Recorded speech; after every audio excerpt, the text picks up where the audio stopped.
In the name of God the Father, God the Son, and God the Holy Spirit. Amen. On behalf of the Vice Chancellor of our university, Professor K.O. Adebowale, MNI, FAS, ably represented by our own, the Deputy Vice Chancellor of Academics, Professor P.O. Olakpekpa, the Dean of our faculty, Professor Eso Oyetade, the Head Department of Religious Studies, Professor O.O. Familusi, the guest lecturer, Right Reverend Dr. S.T.V. ADEGBITE, the first distinguished alumni lecturer, Most Reverend Dr. Williams Oluwarotimi Aladekobe,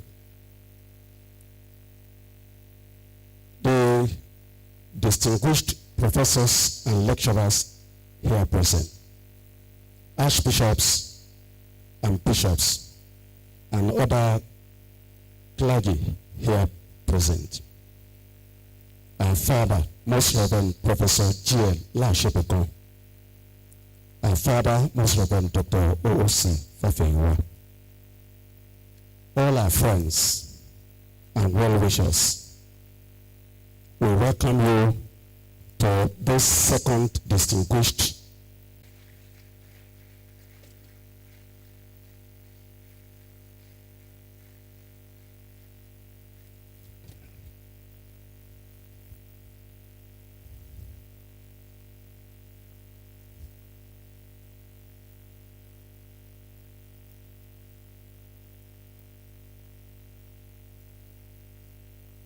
our Father in God, Most Reverend Professor G.L. Lashepeko, please come to the heritage room.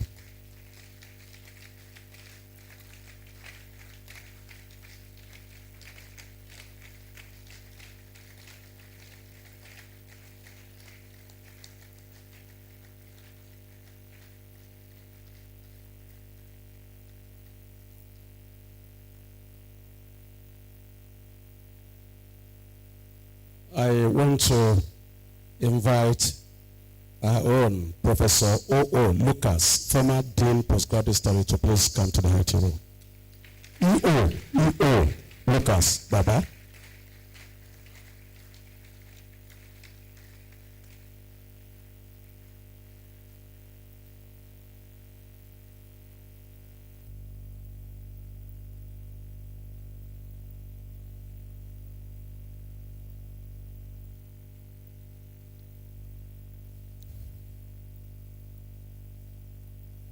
We have many distinguished fathers here present with us.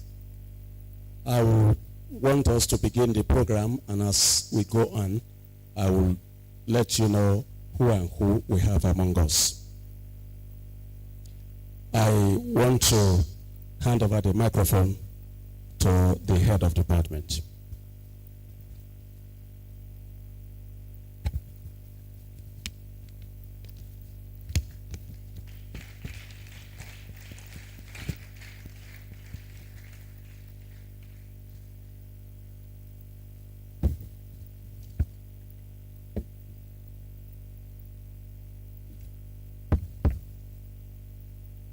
The Vice Chancellor, University of Ibadan, Professor K.O. Adebowale, MNI, FAS, ably represented by the Deputy Vice Chancellor Admin, Professor P.O. Olakpekpa, the Dean, Faculty of Arts, Professor S.A. Oyetade, FNAL, FLAN.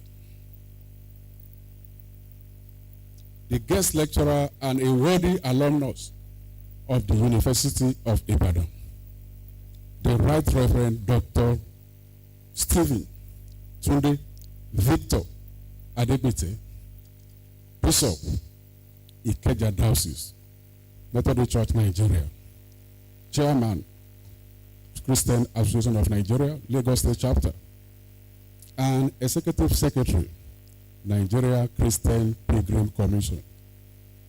My academic and political mentor during my undergraduate days.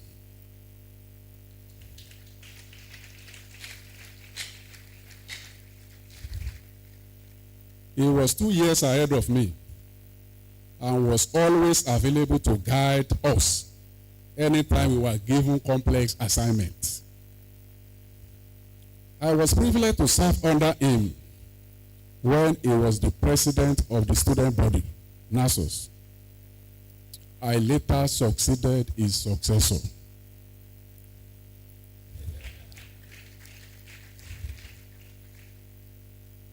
Of course, Bishop ADEGBITE introduced me to, launched me into departmental politics. I said a while ago that I was his campaign manager and I delivered my constituency.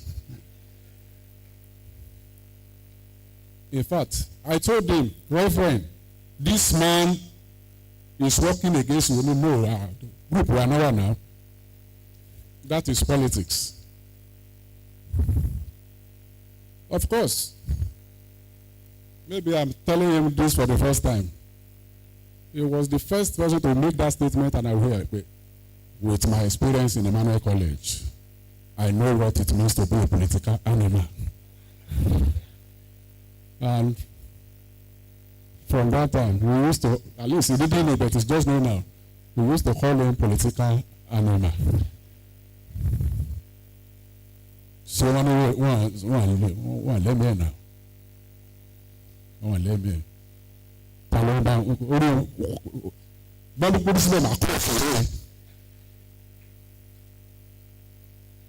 Distinguished members of the university community, my Lord spiritual and temporal, gentlemen of the press. Of course, there are many bishops here. Perhaps, maybe this is a mini bishop council. I can see the bishop of Agodi, the Right Reverend Onaleke, Bishop of Ikeja North, my brother, the Right Reverend T.O. Olatunji.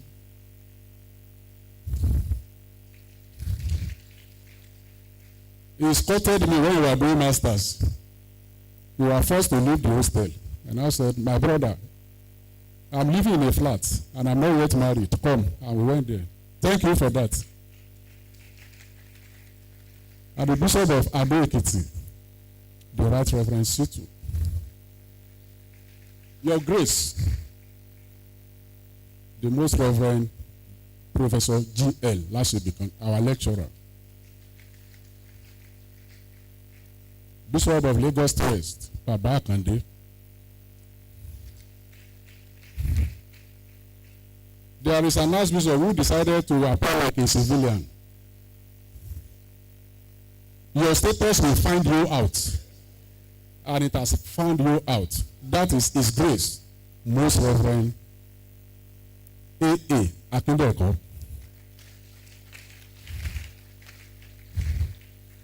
My own Archbishop, and formerly my own bishop before Imesile left Ilesha. But Imesile left Ilesha. But our daughter is with you. That's your wife. Other bishops, maybe I won't be able to recognize them.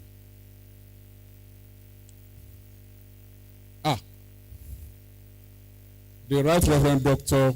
S.A. ADEGBITE. Yes. The former prelate said something one day. He said, Baba, you are blessed to have 2 bishops. So, they are siblings. ADEGBITE 1, ADEGBITE 2. Maybe before the 2 of them retire, there will be ADEGBITE 3. That is possible. Yes, no, I mean, as a bishop, it is doable.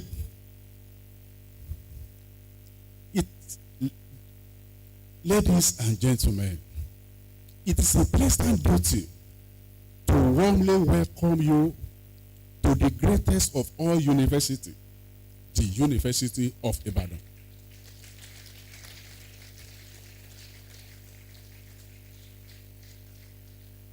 If you agree with me, clap.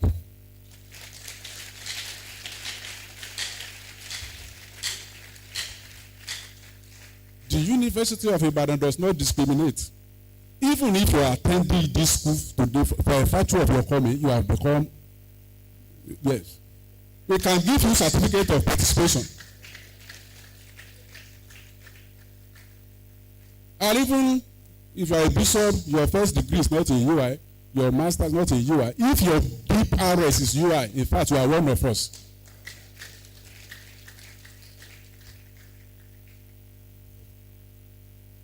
As the second distinguished alumni lecture of the Department of Religious Studies is delivered today, 28 May 2025.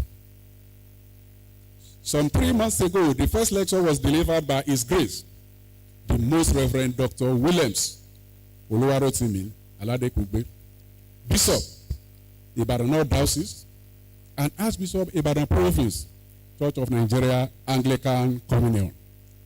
There is no doubt that those who attended the lecture became enlightened about the faith once delivered to the saints in the context of contemporary socio-economic challenges. Today is going to be fantastic, as the lecturers has always been a loud voice in the society. With the second in the series of distinguished alumni lecture actualized, we are convinced that the chains has been broken for life. Happily, we are blessed to have many worthy and notable alumni. It could be anybody's turn at any time. So I sọ pé bóyá very soon Most Reverend Professor Lasibi kan ló kàn. Approved, and many others. We have so many of them. We are too blessed. Let me repeat what I said 2 months ago about the state of infrastructure in the university system as a result of poor funding, among other constraints. The distinguished lecturer has been of immense help to the department. I therefore appeal to all eminent personalities here to support his ministry. He has been good to us. There is no doubt about that. The guest lecturer of today is one of the intellectually endowed and Aluta bishops we have around. So he's an Aluta bishop. He told us something a while ago that the first time he entered the visit office was as a result of a protest. So he didn't start protesting this morning. Maybe if he protested and told God, I want to come to this, I want to release me now. Bishop ADEGBITE tells the truth to the authority fearlessly, without any doubt. The title of the lecture is apt and appropriate for this period of political infirmity in Nigeria. Consequently, I enjoin us to listen to the verbal salvo from one of us as it takes us through religion and the murky water of Nigerian politics. Today we are going to know whether the water of politics could be taken or it is murky. You can't use it to bathe this and that. Yes, we are under the influence of politics, and there is politics everywhere. Perhaps some people are here to give the bishop political support. Yes. Perhaps every one of us here is a political animal, just like the guest lecturer. Once again, I welcome you to this university where academic excellence is incubated. Please sit back and listen to one of us, the Right Reverend Dr. Stephen Tunde Victor Adegbite, a political actor and spiritual leader. Akuna Matata. No, to God be the glory always.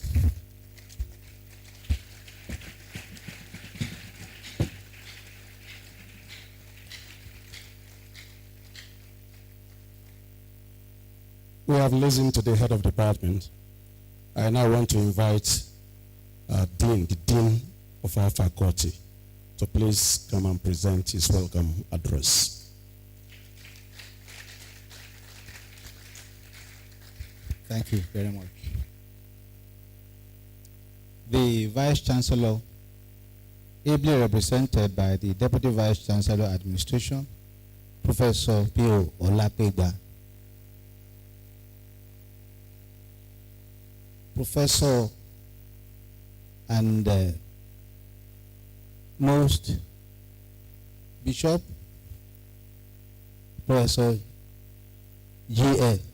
Laushebekon, our forebears, Professor Lucas, the head of Department of Religious Studies, bishops, all bishops here present. I'd like to also recognize the bishops of Gambia and the bishops of Nsukka. All our bishops, archbishops, I sincerely recognize you. Head of other departments, professors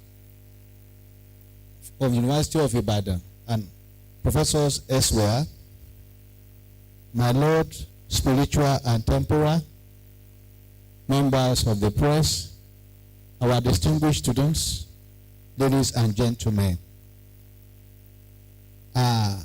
not forgetting the second distinguished alumni lecturer, our own, the son of the soil, and the one that was made, everything about him is UI. My Lord Bishop Stephen Tunde Victor ADEGBITE, you are most welcome. I am extremely delighted today to welcome you all to this second distinguished alumni lecture to be delivered by the Right Reverend Stephen Tunde Victor ADEGBITE, PhD, GPJ, a distinguished alumnus of the Department of Religious Studies and one of our leading lights as a bishop of the Methodist Church of Nigeria and the chairman of CAN, Lagos. You are welcome. I also want to recognize the officials of CAN that followed our bishop here. You are welcome. Faculty of Arts is the premier faculty in this university, and the Department of Religious Studies is one of the pioneer departments in the faculty.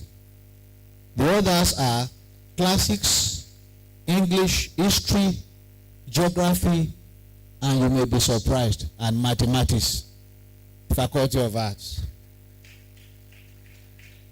Therefore, the department has come a long way in producing eminent Nigerians and foreigners who have made and still making significant contributions to national and international developments in all facets of life.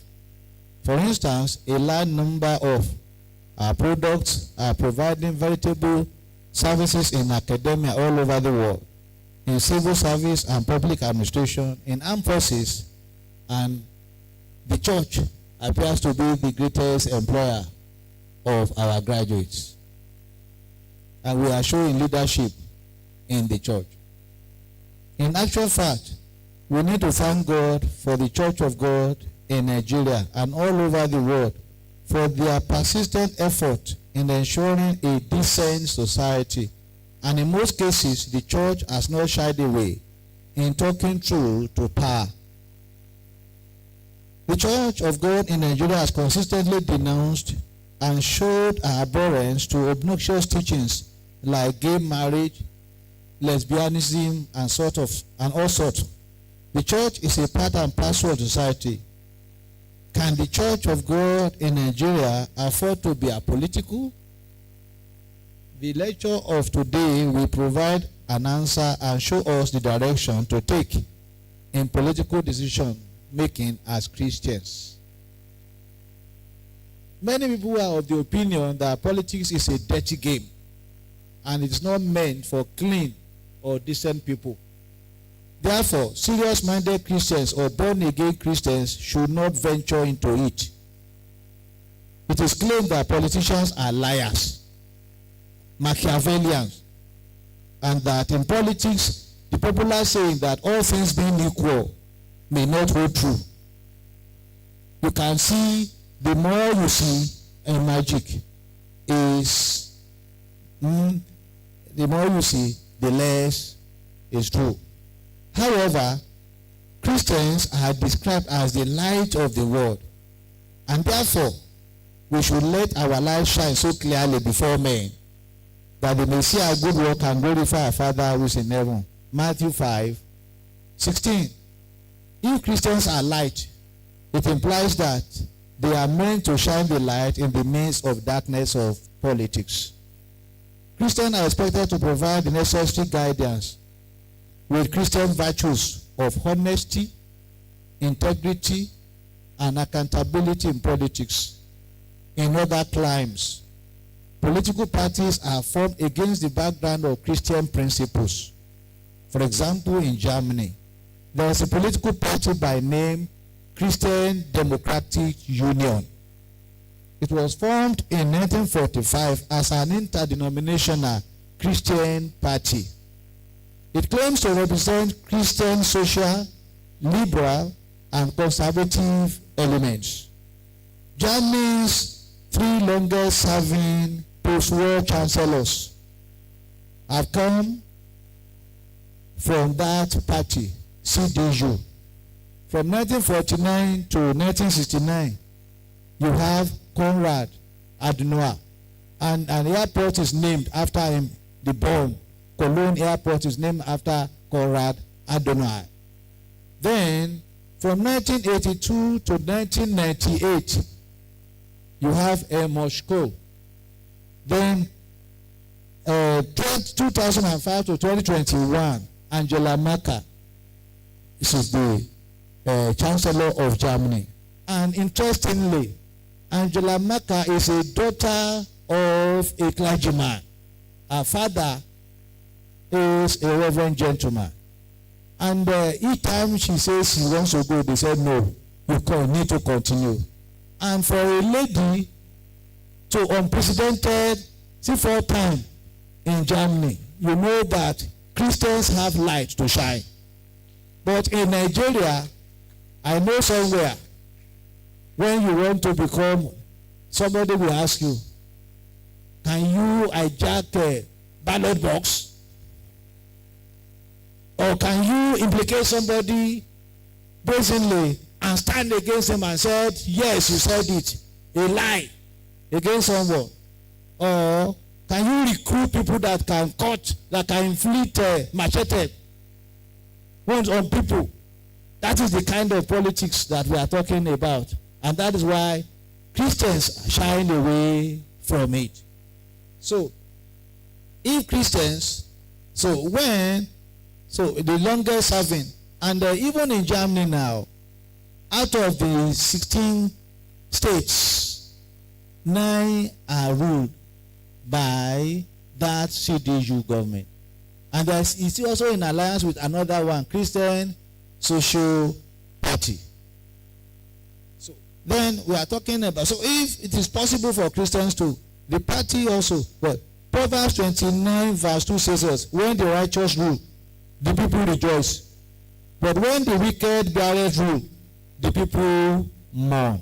I don't know whether we are mourning or groaning now in Nigeria. But if anything, why can't we put us together and say, let us Christian form a political party and see how it goes in Nigeria? How we can do it.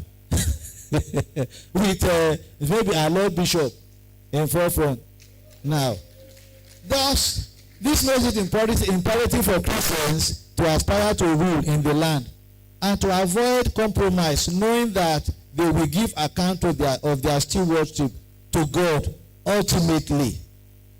I know the bishop is well loaded and he will give us both academic and spiritual recommendations today. At this point, I must sincerely appreciate the Department of Religious Studies for this bold initiative in continuing this distinguished alumni lecture series. It has helped immensely in promoting the intellectual development of the department, and the result of this one will resonate for years to come. Therefore, this will also go a long way in boosting the image of the department and give a fillip to our visibility. It remains for me to appreciate very sincerely my Lord Bishop Stephen Tunde Victor ADEGBITE for accepting to deliver this lecture. Indeed, you are a scholar, brought up in the finest academic tradition of excellence which our university is noted for. I have no doubt in my mind that you will give us the benefits of your experience, both as a scholar and also as a church administrator. May you continue to shine brighter and brighter in your ministry, and you will shine to the glory of God. I commend every one of us to him, and I know that he's going to give us the best this morning. So I sincerely welcome every one of us, and let us hold fast our seatbelt, and we are going to receive. And many of us who have been doubting whether you should jump into the fray today, by the time you listen to this lecture, you will know the kind of decision to take. Thank you very much, and you are all welcome.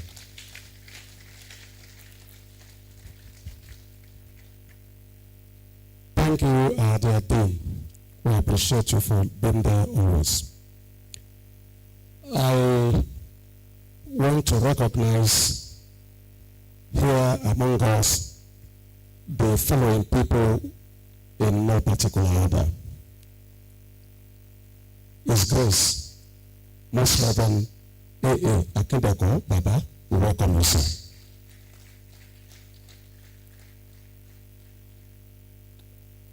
I want to have the name of a father from Gambia, the prelate of Gambia. He led the opening prayer a few minutes ago.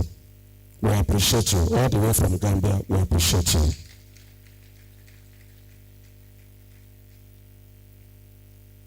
His Grace, Most Reverend Bani Manga. Your Grace, we appreciate you. Right Reverend Onaleke, we appreciate you, sir. You are welcome, sir. Right Reverend Tio Olatuji, Babalatuji, you are welcome, sir. Bishop Eze, the Bishop of Nsukka, we appreciate you, sir. Baba Kande from Lagos West, we are very happy to have you among us.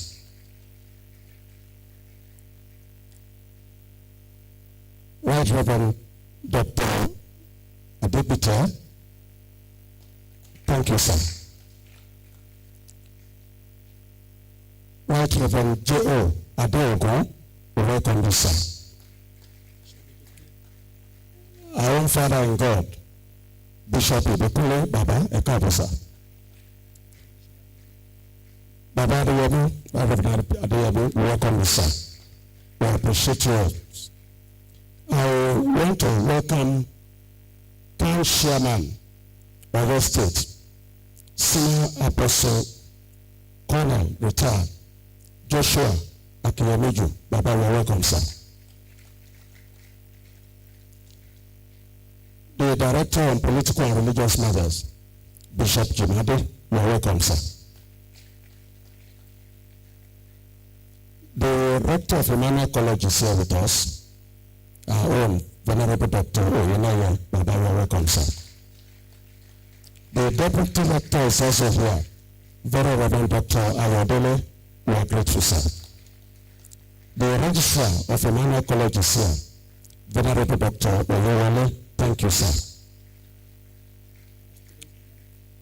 Students of Emmanuel College are now on college mission, but because of their love for Baba ADEGBITE, we have so many of them coming from their college mission to the point of this occasion. We appreciate you. Other staff of Emmanuel College, we thank you. We have our mother here. I want to recognize members of staff now. We have, let me begin with the Dean-elect of our faculty, Professor Olaniyi. Professor Olaniyi, we appreciate you. You are welcome, sir. Dr. Mrs. Yobi Olayinka Osiyamana, you are welcome, ma'am. Professor Olaniyi Abbas from philosophy, we welcome you, we appreciate you. Professor Lamidi from English department, we appreciate you, sir. You are welcome, sir. Our own father is here, Professor Deji Ayeboyi. Baba, you are welcome, sir. We won't bore you with the list, but we have all academic and non-academic staff from our department, students, both PG and undergraduates here. We appreciate all of you.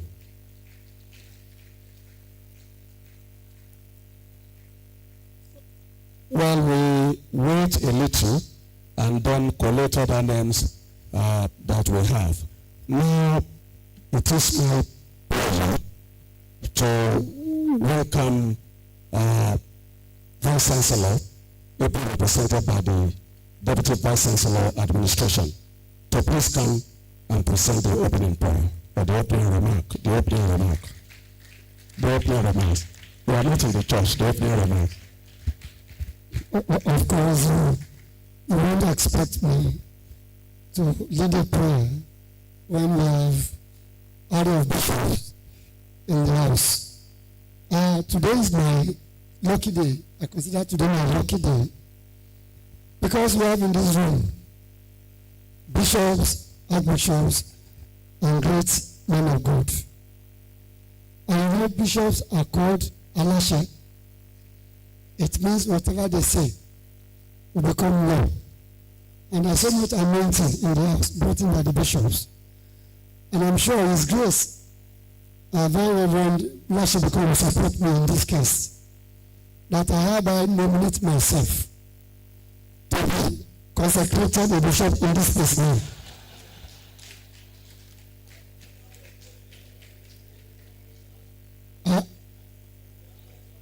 Well, anyway, the eyes have it.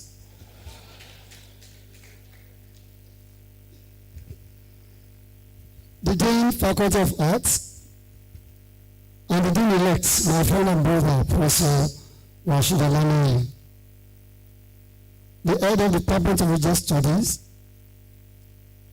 the guest lecturer, our very own and a worthy alumnus of the University of IBADAN, the Right Reverend Dr. Stephen Tunde Victor ADEGBITE, Bishop Diocese of Ikeja, Methodist Church, Nigeria, Chairman, Christian Association of Nigeria, Lagos State Chapter, and the General Secretary of Nigerian Christian Pilgrim Commission, the civil members of the university community, my most spiritual and temporary, gentlemen of the press, allow me to also very specially recognize some of our living ancestors in the University of IBADAN.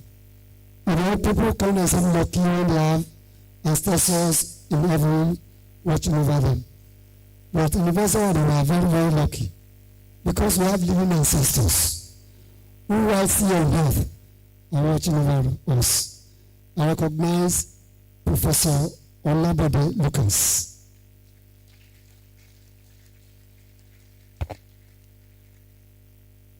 His Grace, the very Reverend Professor Lashe Biko.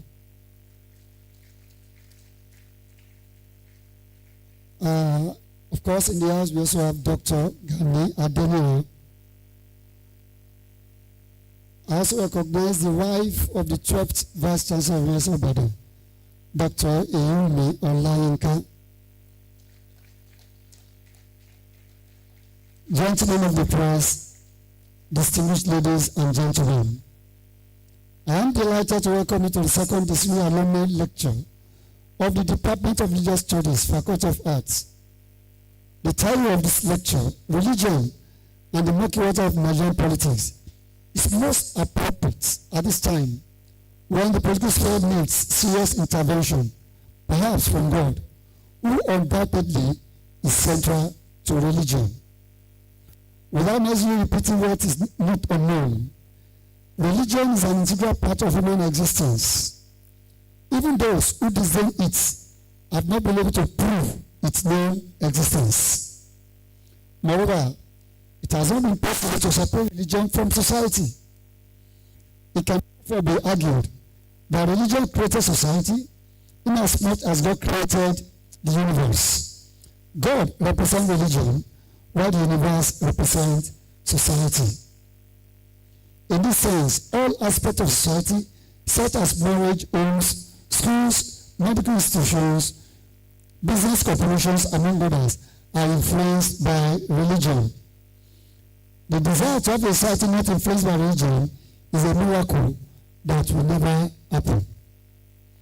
The lecture of today is a worthy alumnus and a loud voice in the Christian community in Nigeria.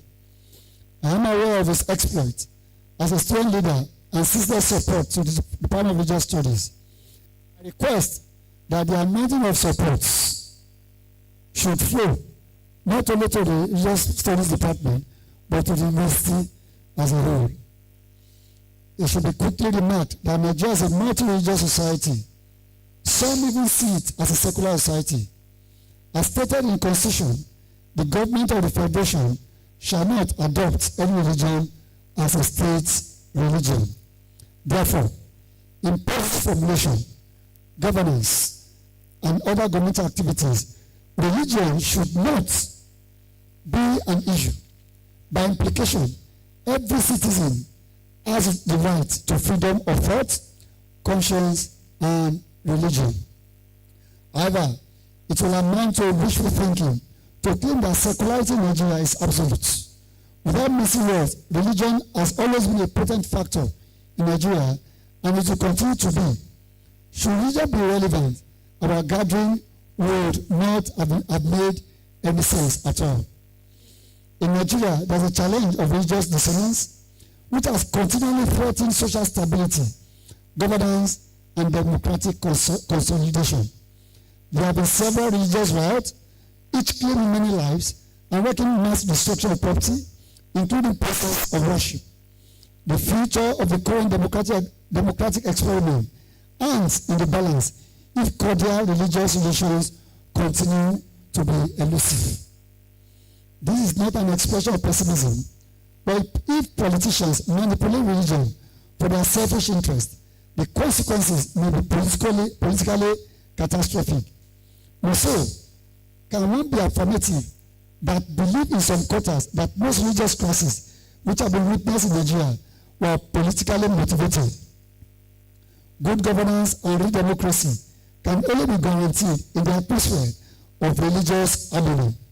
My candid advice is that religious crises should be dreaded like non-killer diseases, going by the events of recent time. The use of religion for political gains or to incite violence must be denounced in its entirety. Over the centuries, there has been a hot debate on the interplay of religion and politics. However, what is clearly provable is that religion and politics are inseparable, and the duo are obviously crucial to the acquisition of power. Arising from foregoing, the trajectory of the intersection is echoed in how religion, politics, and power interrelate. Since politics is endemic, all of us in this auditorium are political actors. Religion as a living and social organism is a source of power through which political actors seek refuge, survival, support, and relevance in the case for power. It can therefore be safely adduced that religion in a way is a political entity. The fact cannot be controverted that as politics in religion and the involvement of religious bodies in politics has come to stay. In Nigeria today, religious practitioners have come to recognize the role they have to play in politics, leadership, and governance. Whether or not these roles have been played as expected is one of the issues of concern in the country. The political atmosphere is fraught with an avalanche of immoral conduct which have always engendered bad leadership and other social political problems. It will not be wrong to ask if religion is an asset or a liability to politics, and whether there is any hope for democracy in Africa with the involvement of religious functionaries in politics. Also, we may wish to ask if religion has any role to play in ensuring and enduring democracy on the continent of Africa, especially in Nigeria, going by how it has always been a factor during elections. I want to believe that this lecture is optimism-driven and that the lecturer who is knowledgeable in political matter will do justice to it. We won't be wrong to say that the idea of this lecture must have been conceived in view of the positive role religion can play in ensuring responsible and responsive governance. Are people always guided by religious values in the interest of humanity, or they simply manipulate religion for their selfish interests during elections? This is a question we need to ask ourselves. I recommend that during this lecture, this innovation should continue while other departments and units of the university that have not started should embrace it. I'm pleased that the Department of Religious Studies is taking another giant step by organizing the second in the series of distinguished alumni lectures. May you never be tired. The town and gown will continue to interrelate for the betterment of our society. I want to once again commend the department for being innovative and proactive in ensuring that the university community is not a sleeping giant. Distinguished ladies and gentlemen, enjoy this lecture as I wish the lecturer is successful and impactful delivery. Thank you.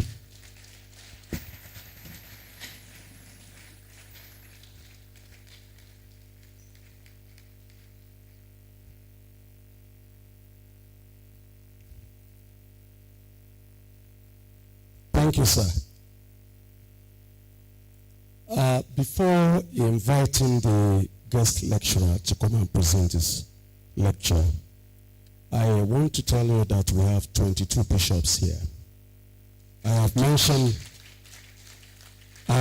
some of them, but I now want to mention the few ones that I was unable to mention before.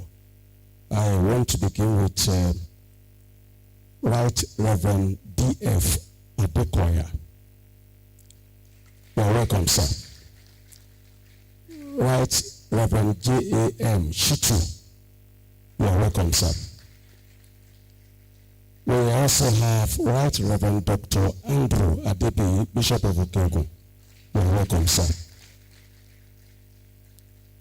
Our own Right Reverend Professor O.O. Obijole is also here.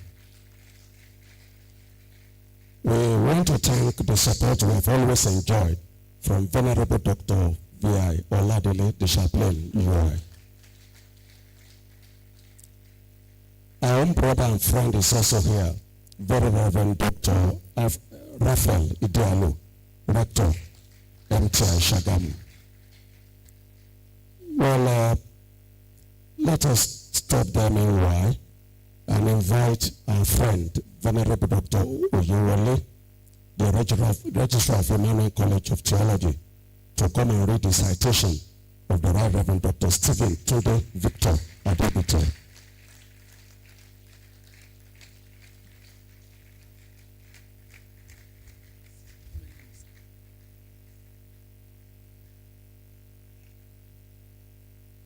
The Vice Chancellor, ably represented by the Deputy Vice Chancellor Administration, the Dean of Arts, the HOD, Department of Religious Studies, cream of CAN and CCN executive members who are here, our Lord spiritual and temporal, gentlemen of the press, distinguished ladies and gentlemen, let me appreciate our indefatigable and indomitable head of department for calling on me to read the profile of a fearless and erudite scholar and bishop, the Right Reverend Dr. S.T.V.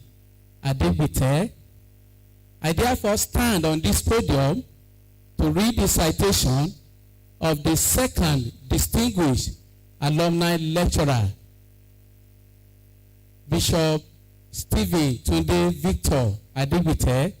Is a prodigious churchman, a quintessential church prelate, an elegant church general, a Christo-social political juggernaut, a magnanimous giver, and an unassuming philanthropist.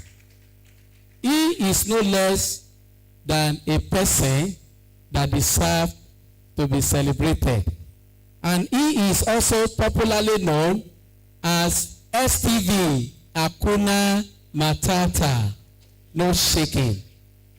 He is the pioneer bishop of Ikeja, Methodist Church, Nigeria, the executive secretary, Nigeria Christian Pilgrimage Commission, and the chairman, Lagos State Chapter, Christian Association of Nigeria. The second distinguished alumni lecturer was born on the 17th of August 1968 to Papa and Mama Michael Adediran ADEGBITE in the agrarian Fiditi community near Oyo in Afijio local government area. Young STV ADEGBITE was born in a year when Mabel Shegun, an English poet and a novelist, published a renowned novel, My Father's Daughter.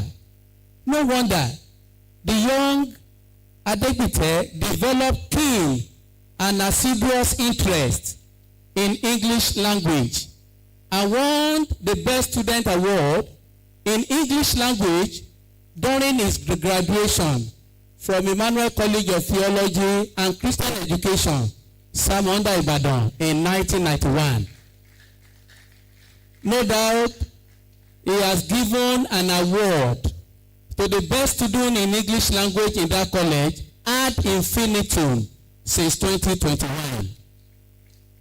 Another notable event in Nigeria that captivated attention in 1968, the year of his birth, was the crowning of His Royal Majesty Oba Adeyinka Oyekan as the Oba of Lagos, who by providence became the distinguished alumni lecturer grandfather-in-law because he was married to a amiable granddaughter, Princess Adewumi Fadeke ADEGBITE.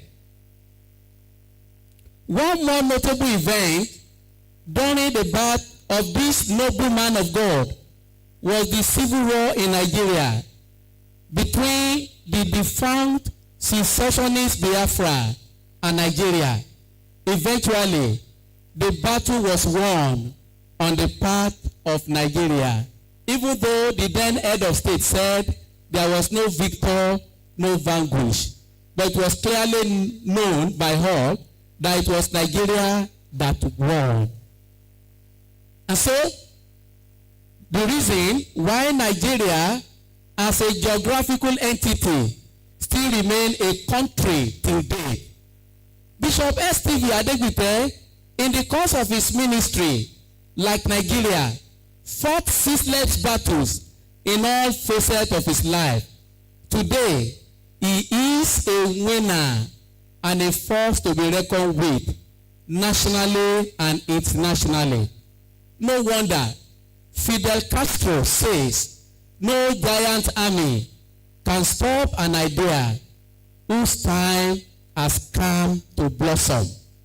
This is equally evident in the biblical quotation of Proverbs 22, verse 29, that says, "Thou seest a man skillful in his work, he will stand before the kings and not before mean men."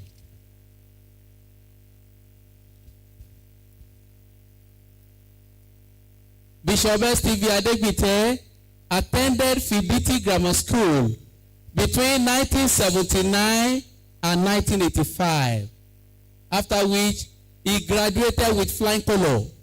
Therefore, he received a call into the ordained ministry, and he was enrolled through the Methodist Church, Nigeria, and proceeded to Emmanuel College of Theology and Christian Education between 1988 and 1991, where he obtained diploma in theology for his ministerial formation and diploma in religious studies of the University of Ibadan.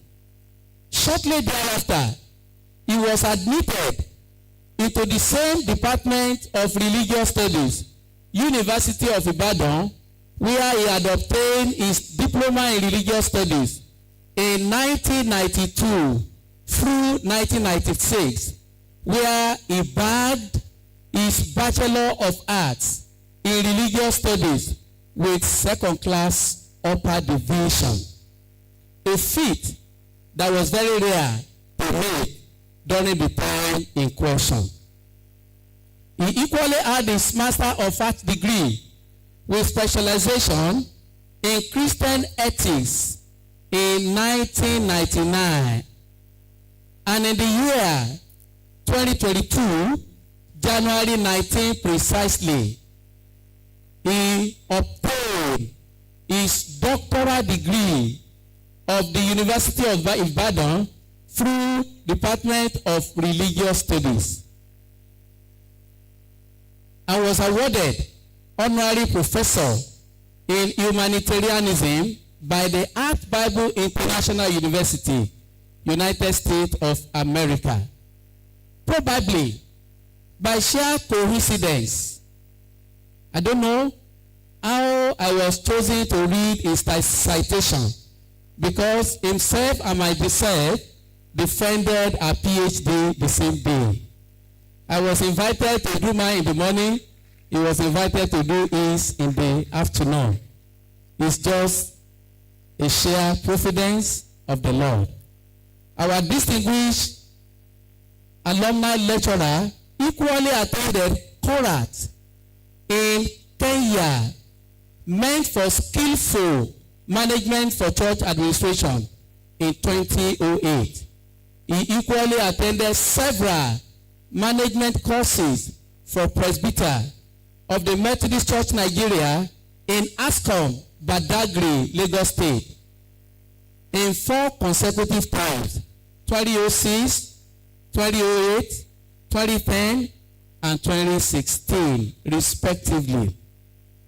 He equally attended strategic management course in Houston, Texas, United States of America, in 2013 and 2015.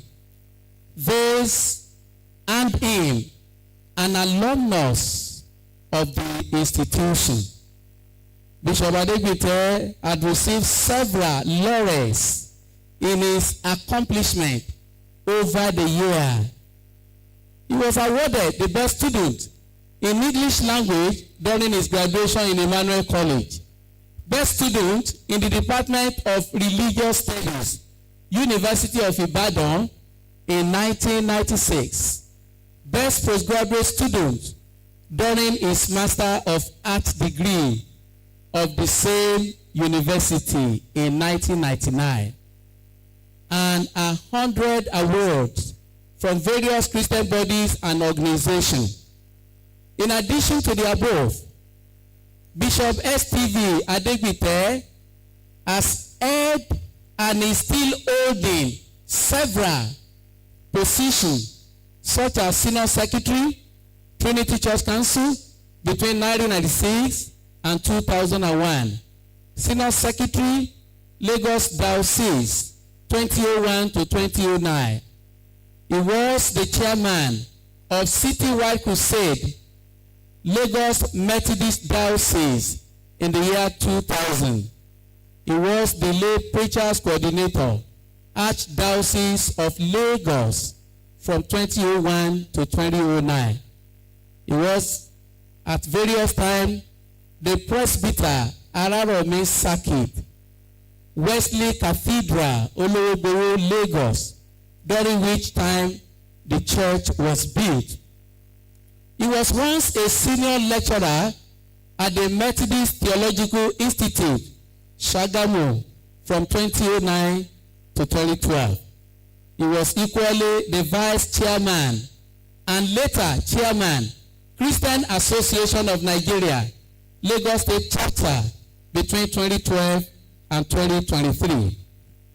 He was a former member, Board of Governor, Igbobi College, an ecumenical secondary school founded and funded by Methodist and Anglican churches. He was also the secretary, Electoral College, for 2016 CAN. He served as the proto-presbyter, the #1 presbyter in the Methodist Church Nigeria at the Methodist Church of Trinity, Tinubu, Lagos, between 2012 and 2016. He was elected chairman, Christian Council of Nigeria, Lagos State Chapter, also the former treasurer, Christian Association of Nigeria, Lagos State. He was a member of Lagos State Christian Pilgrim Welfare Board.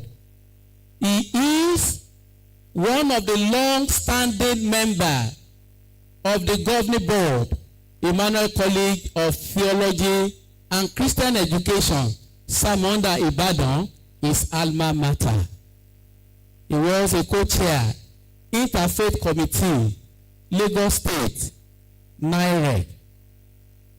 At the moment, he is the Bishop of the Diocese of Ikeja and the Chairman, Christian Council of Nigeria, Southwest Zone. He is currently the Executive Secretary, Nigeria Christian Commission in Nigeria, also the Supervising Bishop for Igbobi College, Lagos, representing the interest of the Methodist Church, Nigeria. The Right Reverend Stephen ADEGBITE is widely traveled, particularly to Jerusalem, leading Christians in both in Lagos and across Nigeria for the past 25 years. He has also traveled to other countries like United States of America, Sweden, Germany, Britain, Greece, Rome, Dubai, Kenya, and Ethiopia, to mention but a few. He was married to Mrs. Fumilayo Adetifewa ADEGBITE of blessed memory, and the marriage was blessed with prodigious and promising children. Later, after some time, he gave marriage a try, and he got married to Princess Adewumi Fadeke ADEGBITE, and the marriage is blessed with another set of children who are twins. The summary of the birth and the life pilgrimage of the guest lecturer, the Right Reverend Dr. S.T.V. ADEGBITE, is succinctly captured in the opinion of William Shakespeare, who said, "Some were born great with affluence and silver spoon. Some achieved greatness with dint of hard work, while some have greatness entrusted upon them." Without any iota of equivocation, the second distinguished alumni lecturer was not born great, but achieved greatness owing to dedication, diligence, and dint of hard work. The values which became a pedestal while greatness that we celebrate in his life was entrusted upon him. Distinguished scholars, prolific academia, esteemed ladies and gentlemen, I present, standing before us, can you please stand, sir? Okay. Standing before us, a seasoned scholar, an indomitable Christos social politician, a primus inter pares, and a trailblazer, the Right Reverend Dr. Stephen TUNDE ADEGBITE, who had been divinely and humanly chosen as the distinguished alumni lecturer for the second alumni lecture of the Department of Religious Studies, Faculty of Arts of the premier and foremost university in Nigeria, the first and the best. Thanks immensely for your rapt attention.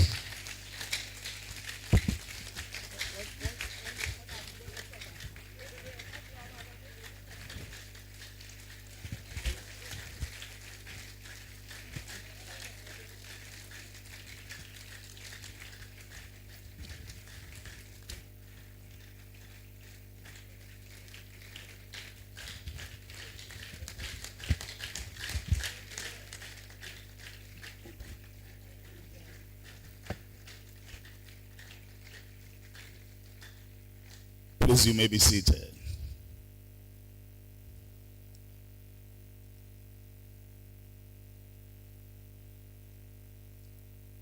My brother has done a great job. God bless you. No wonder we defended our PhD the same day.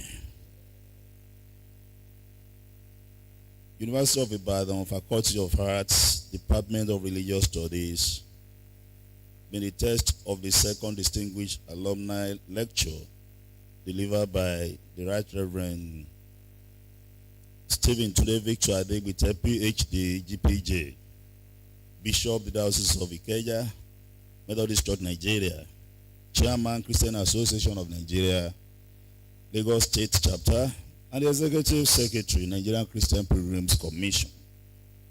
On Wednesday, 28 May 2025, at now 1:19 p.m. And the topic is religion and the murky water of Nigerian politics. The introduction. The Vice Chancellor, sir, who's ably represented, Professor K.O. Adebowale, MNI, FAS, ably represented by the Deputy Vice Chancellor, Administration, Professor P.O. Olakbigba, the Dean Faculty of Arts, the Head Department of Religious Studies, distinguished members of the university community, my Lord, spiritual and temporal, gentlemen of the press, ladies and gentlemen.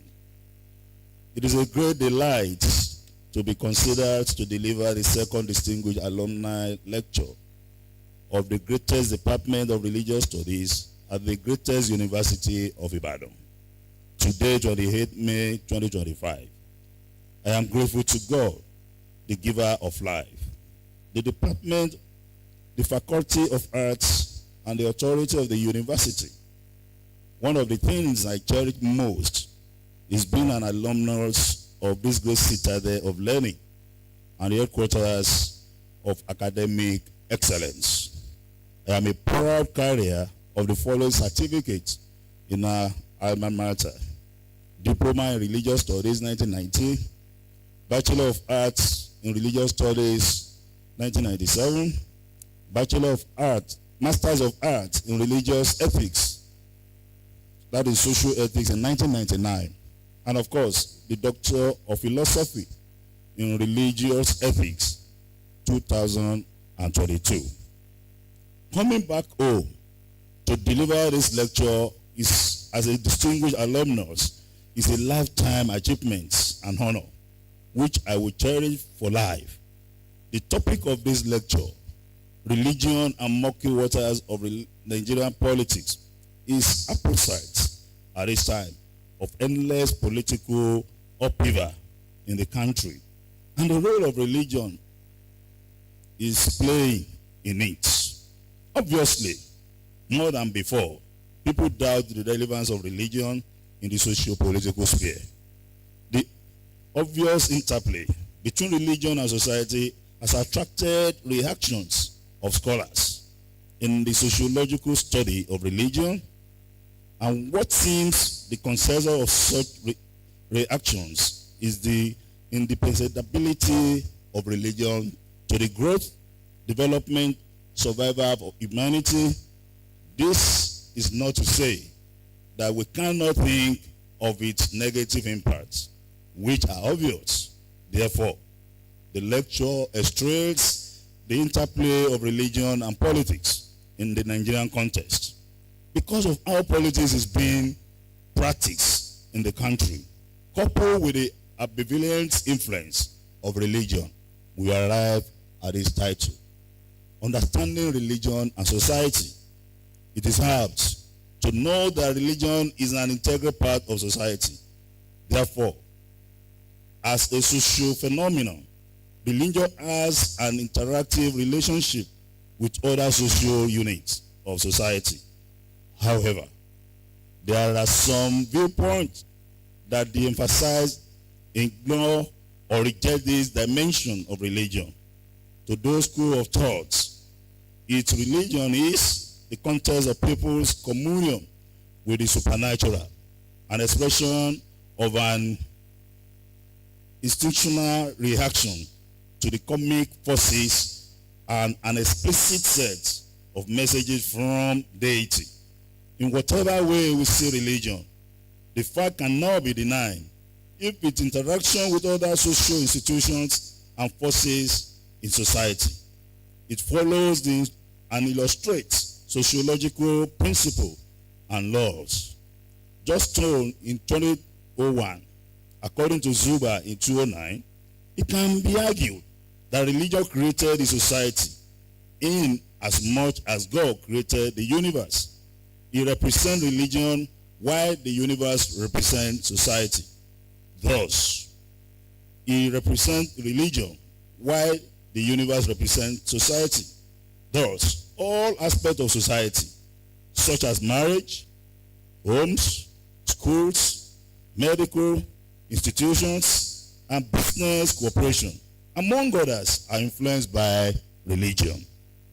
Corroborating this, Awolalu in 1988 opined that in Africa, traditional society, religion and political authorities were independent. Religion and state were inseparable.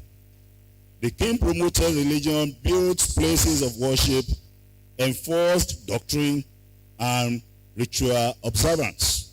End of quote. In Islam, there is no dichotomy between religion and the state. Islam is a religion as well as a way of life and governance. As far as a Muslim is concerned, Allah has revealed through his prophet a pattern for the life of man, in which politics, ethics, economics, social order are bound together in an indissoluble totality by the will of God, which is the transcendent element in the compound. In the New Testament of the Bible, there was no clear-cut division between the church and the state.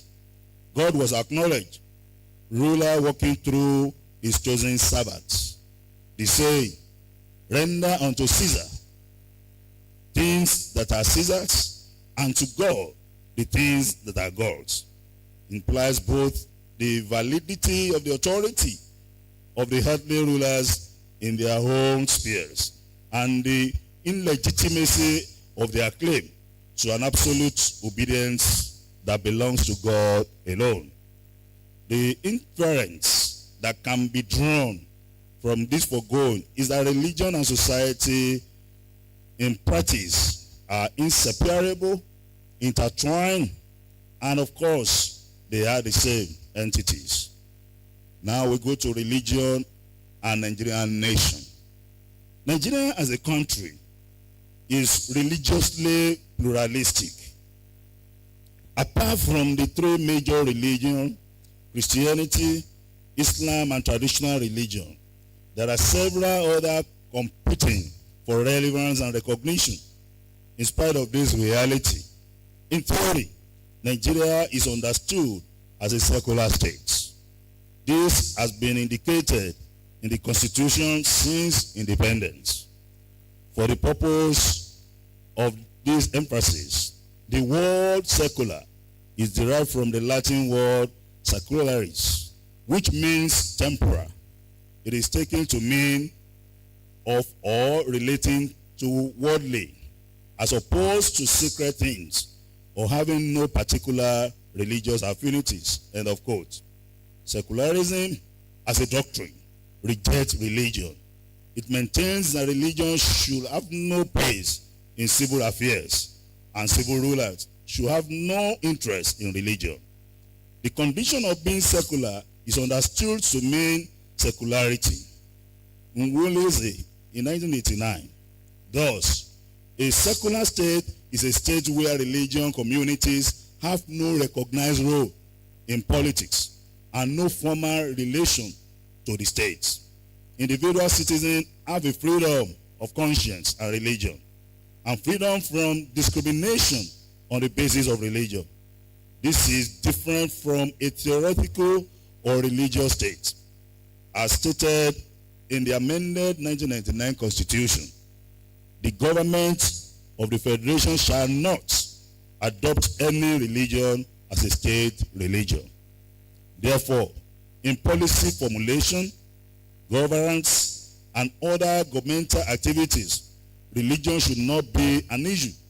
By implication, every citizen has a right to freedom of thought, conscience, religion, and Section 38 is categorical about this.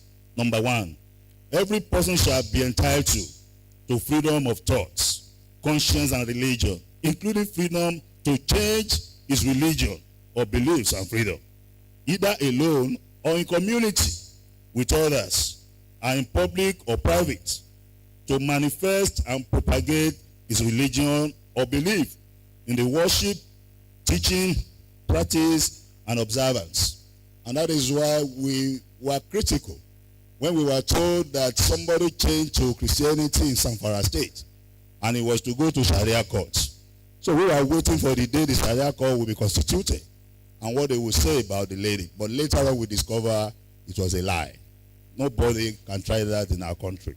Number two, no person attending any place of education shall be required to receive religious instructions or take part in or attend any religious ceremony or observance, if such instructions, ceremony, or observance relates to a religion other than his own or religion not approved by his parents or guardian.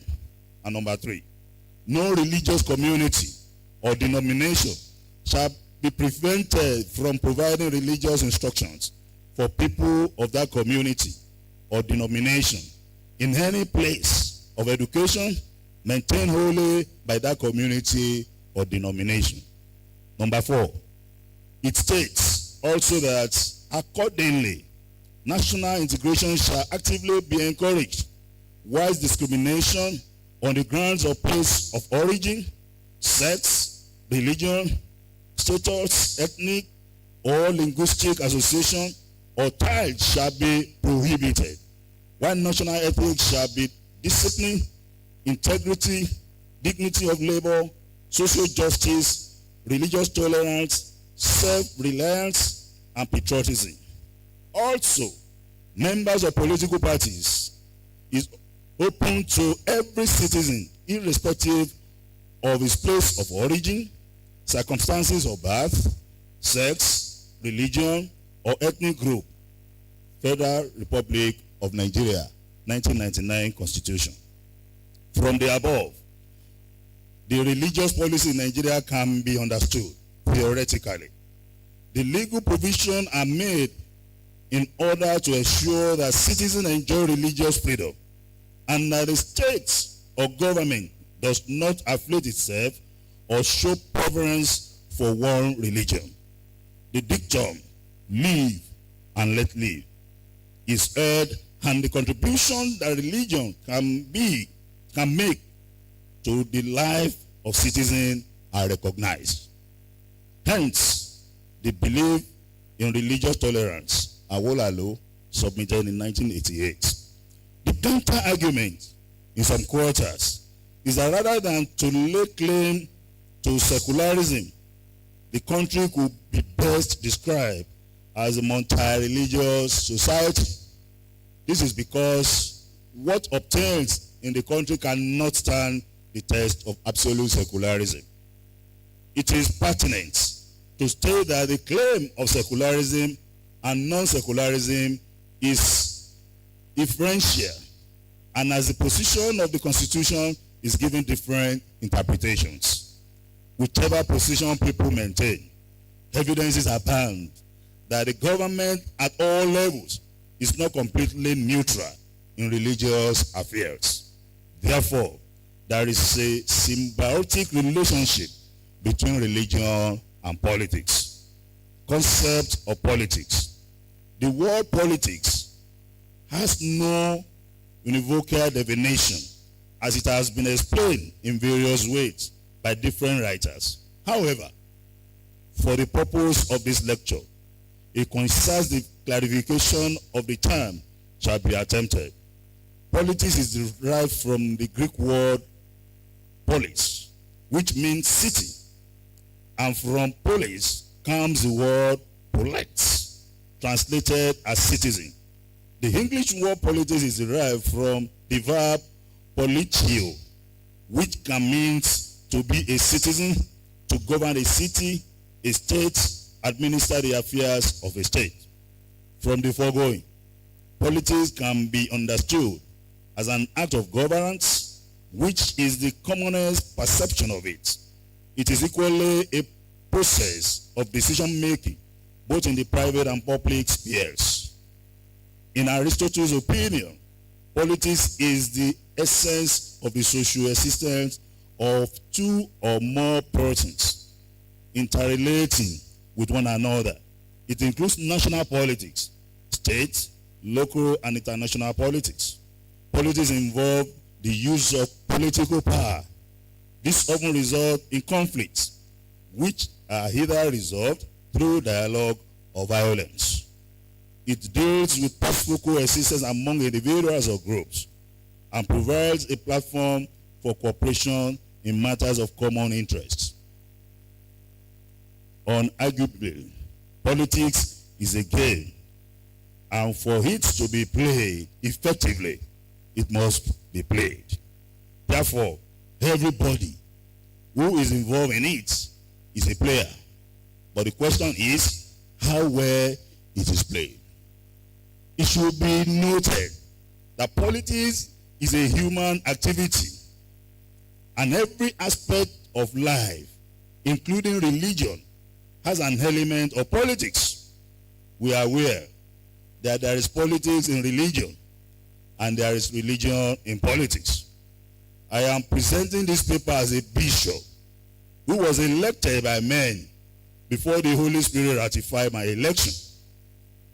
The recent election of Pope Leo XIV was not done by angels or spirits.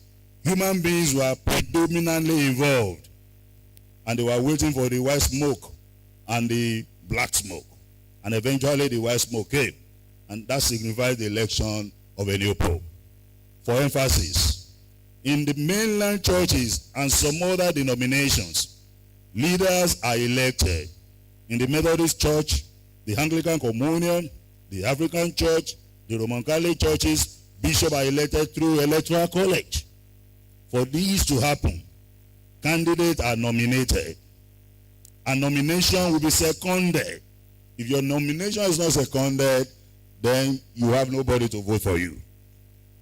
Votes will be cast and winners will emerge until you have 2/3 majority. And if that is not gone, then you go for the simple majority. Can anything be more political than this? Even in the family, there is politics between a man and his wife or wives, as the case may be. Among co-wives in the polygamous setting and among siblings, you have sibling rivalry. Sometimes the head of the family or the first child may be conspired against. In the university system, which is our immediate constituency here, head of departments, deans, provost, deputy vice chancellor, not the one here, and the vice chancellor do emerge after a political process. What are we saying? Politics is indestructible and inescapable. In other words, every living and rational soul is a politician, including yourself and myself. Misconception about politics. Politics is an endemically misunderstood and misconstrued concept. People give it different interpretation, notably being a dirty game, a dubious act, and manifestation of not being straightforward. This is the reason it is often said, let us tell the truth, and this is not time to play politics. Therefore, being conceived in a bad light, many people, especially Christians, have apathy towards politics. Contrary to the foregoing, good and responsible citizens of different religions, affiliations, have a duty to participate in politics in terms of voting during the election, standing as candidates, taking part in campaign exercise, and identify with political parties. Also, there are non-conventional ways of participating in politics. Number one, writing articles in newspapers to appraise government programs and policies through constructive criticism and suggesting solutions on matters of public interest. Number two, participating in radio, television, and other social media programs to extray public activities and social developments. Number three, making proposals to government on matters relating to politics, the economy, and other developmental projects. Number four, organizing seminars, symposia, and public lectures to deliberate on different issues that can bring progress and peace. According to Joseph Amarado, Mestrodo, modern politics becomes dirty because of money and power. Most cases of fraud in politics are manipulated by money. People are being bribed to cast their ballots in favor of the hearing candidates during the election, although not all are intimidated with the sum. But survey confirm that most voters crown the politicians with their votes in return of favor they received. Providing money to the marginal populace within and below poverty line is a dirty tactic. The corrupt will continue doing this strategy to protect their personal interests. As a matter of fact, they will never give up their thrones while in power and will continue to remain powerful. While in power, they can do anything that they want, even beyond what is required by the law, such as nepotism, dynasty, corruption, maneuver, inequality, and all the likes. Because of money and appetite for power, coercion, intimidation, killing, cheating, and all sorts of dishonesty and unlawfulness are grave issues during elections. Those who go against these powerful and corrupt usually find themselves in great trouble that they may sometimes end up with untimely death due to torture and ambush and murder. Fear to stand for the truth will totally mute the issue. It can never be cleaned unless there is God in it and in the heart of every individual. Treated as a social cancer in the modern time, dirty politics will always be a threat to freedom and democracy. Many nations are suffering from the hands of dirty politicians. The economy is covered with anomalies, inciting to high crime rates, and social unrest. And the worst scenario that might probably come across within the issue of injustice is that anything legal will turn to illegal. The above thesis goes with the Machiavellian principle of the end justifying the means as characteristics of many contemporary democracy. To many, there is no link between morality and politics, and there has been made it to be played and practiced in a dirty manner.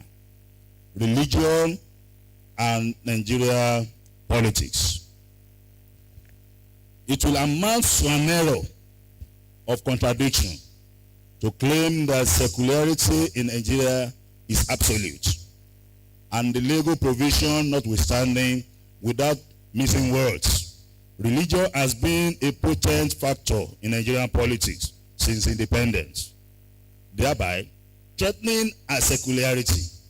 The fact that no religion is recognized as a state religion does not suggest that religion is not an issue of concern to successful administration in Nigeria. In fact, it has been a matter of inevitability. However, the pluralistic nature of the country is largely recognized. For this reason, as much as practicable, the three major religions are given equal opportunity. But in this respect, the traditional religion is disadvantaged, as well as we shall see shortly.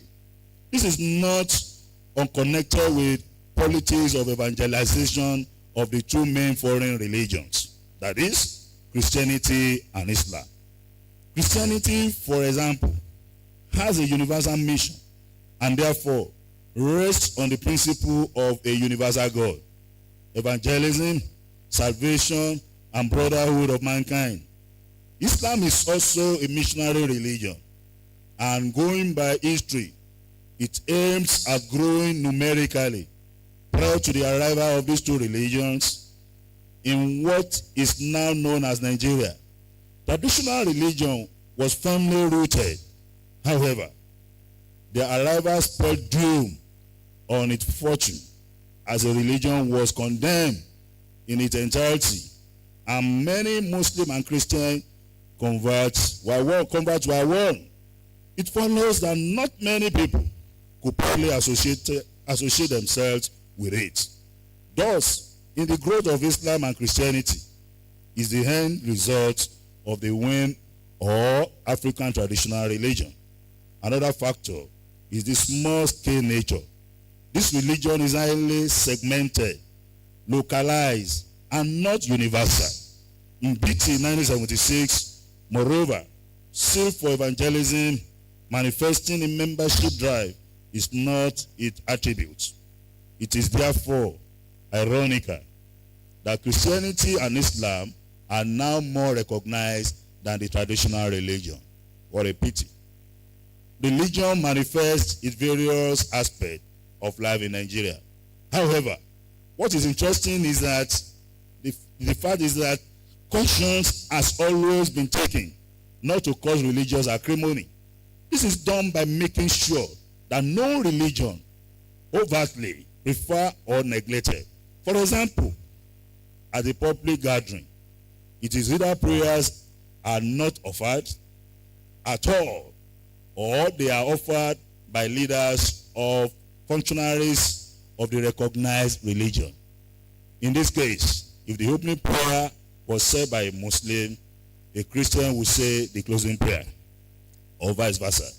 This is a way of preventing conflicts, which may snowball into violence. On the issue of public holidays, Christianity and Islam are adequately taken care of as work-free days are observed during their festival. But in history of Nigeria, no public holiday has been declared for traditional festival by the federal government. It's done in some states, though no official reason has been given. One is noticeable. As noted before, the traditional religion is segmented and invariably there is no common interest. Festivals are celebrated locally and many of them could last for 1 week or more, and the time they are observed vary from one community to the other. For this reason, there are no specific days or time as obtained in Christianity and in Islam. More importantly, it has never been seriously imposed on the government, especially at the federal level, to declare public holiday for the celebration of this festival. This notwithstanding, development does not reflect religious plurality. Apart from the traditional religion, there are other religions that are suffering the same fate. Perhaps as the country advances and those religions grow, they could be constitutionally recognized. Religious organizations have never pretended to be interested in the affairs of the country as they are, in many ways involved. One of such ways is prayer that are offered for leaders and the country as an entity. Also, there are many religious leaders who have become prayer contractors. These people do organize prayer for politicians. One cannot say whether the prayer are motivated by the Holy Spirit of God or personal interest. The prayer of some of the religious bodies speak volume about their political affiliations. Prior to declaration of Jonathan and Sambo to contest the 2015 election, Juma prayer was organized by Muslims, while the Christian Association of Nigeria also had a prayer section for the success of the group. Ebukhari, 2010, described these as politics of national prayer and one of the ways religion fuels corruption. One religious issue that has for a long time been a subject of debate and discord in Nigeria is the question of Sharia, the Islamic legal system. If any state government is free to adopt Sharia law, must it be binding on people of other faiths? As contained in the 1979 Constitution, theoretically, Sharia was not problematic at all, but it developed into a major political confrontation in 1999. And in 2000, former governor of Zamfara State, Sani Yerima, inaugurated the adoption of Sharia legal system. Following his example, some states in the north adopted it. The first victim was Buba Bello Gengede, who had his wrist amputated for stealing a cow. This was condemned by non-Muslims in all parts of the country, and there was an attempt to resist its adoption in Kaduna State. In Atumbe 207 remarks, the anti-Sharia demonstration by Christians on the 21st February 2000 led to a major conflict between the two groups, resulting in massive killing of people on both sides. The destruction of religious buildings, general arson, and destruction of property. The scale of massacre and destruction was very high, and thousands of people were 162 reported to have been slaughtered like rams. The Kaduna conflict demonstrated the fundamental problem created by the adoption of Sharia legal system. There was insecurity of life among Christians, minority groups in the state. Many people on both sides called for partition of Nigeria rather than adoption and abandonment of the Sharia system. The Kaduna religious crisis led to retaliatory killings and burning of mosques in Abia State and Owerri, and which the youth targeted northerners who they accused of killing their kids in the north. The controversy seems to be endless, as there is an ongoing rumor that Sharia is to be implemented in the southwest part of this country. An online poll against it is trending. Religion as a factor in the electoral process. There are some fundamental principles underlying religious factor in the electoral process in Nigeria. One of such is how religion often determines the choice of flag bearers, running mates by the post of the president and governors in some states. This is done to ensure that the interests of the adherents are protected. Where and when this principle is adopted, there is usually a Muslim-Christian or Christian-Muslim ticket. Thus in 1979, the National Party of Nigeria, NPN, adopted a Muslim-Christian ticket, while the Unity Party of Nigeria, UPN, did not take religion into consideration. Hence, its adoption of Christian-Christian tickets. Perhaps Chief Obafemi Jeremiah Awo saw this as one of the reasons why he lost. He chose a Muslim from the north and his running mate in 1983. Even more military regimes recognize religion as a factor in governance. For instance, the Murtala Obasanjo era was a Muslim-Christian ticket, and Obasanjo, upon becoming the head of state, chose a Muslim as his deputy. However, the Buhari Idiagbon regime was Muslim-Muslim, while the two chiefs of the general of Babangida were Christians. Both Abacha and Abubakar maintained the status quo as the Pope, Dia, and Aigbe, who are Christian, as their second in command, respectfully. In subsequent political dispensation, religion has continued to be a sensitive factor in choosing candidates at the national level. During the aborted republic, the National Republic Convention, NRC, that we refer to at that time as Egbeleye, had a Muslim-Christian ticket, while that of the Social Democratic Party, SDP, was Muslim-Muslim. Former President Obasanjo had a Muslim as his vice. The former president was a Muslim, while his vice was a Christian, that is Buhari. It is important to remark that religion is only being considered on the surface.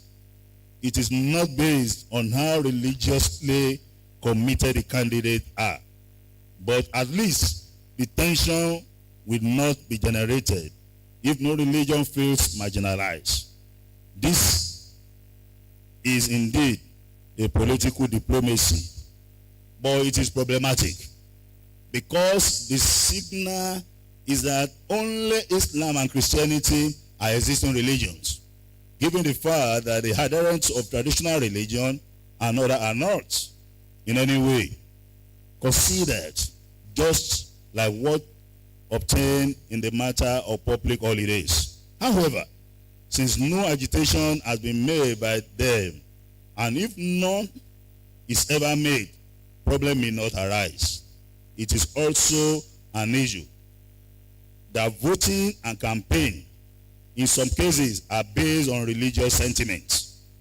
In this case, religion could use either canvass support for a candidate or dissuade the electorate from voting for him or her. This is why some Muslims will not support Christian candidates and vice versa. On this, Justin 201 opined that a widely recognized point of religious influence over politics is that of people's voting preference and behavior.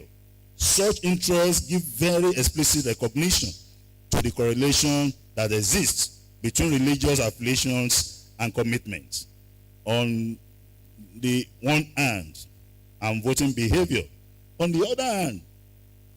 That there should be a correlation is exactly what would be expected. Of course, if religious affiliations and commitment mean anything at all. In 20 1903, Major General Buhari of all Nigerian People's Party, ANPP, was criticized for his stand on religious matters, and this, no doubt, worked against his political fortune. As a perceived advocate of Sharia law and fundamentalist, he was quoted to have said that Muslims should not vote for Christian candidates. From the foregoing, it can be inferred that religion could be a dangerous factor in an electoral process. The input of religion has been both liberal and radical, in that it is not, in all cases, that religious belief govern political attitudes or that Nigerians vote on religious sentiment. For example, in 1979, Muslims in the Southwest voted for Chief Obafemi Awolowo, a Christian, while Christians in the North voted for Alhaji Shehu Shagari, a Muslim.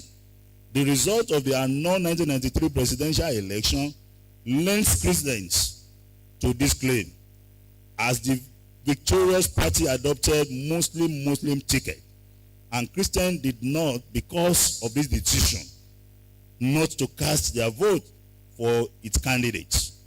On a radical note, religion is not a unifying factor, but something used as an agent of division and a negative determinant. It must not be understood as a chance occurrence that states like Sokoto, Zamfara, Kebbi, and Kano, among others, have never produced Christian governors. The question that comes to mind at this juncture are, of what relevance is religion in the choice of candidates?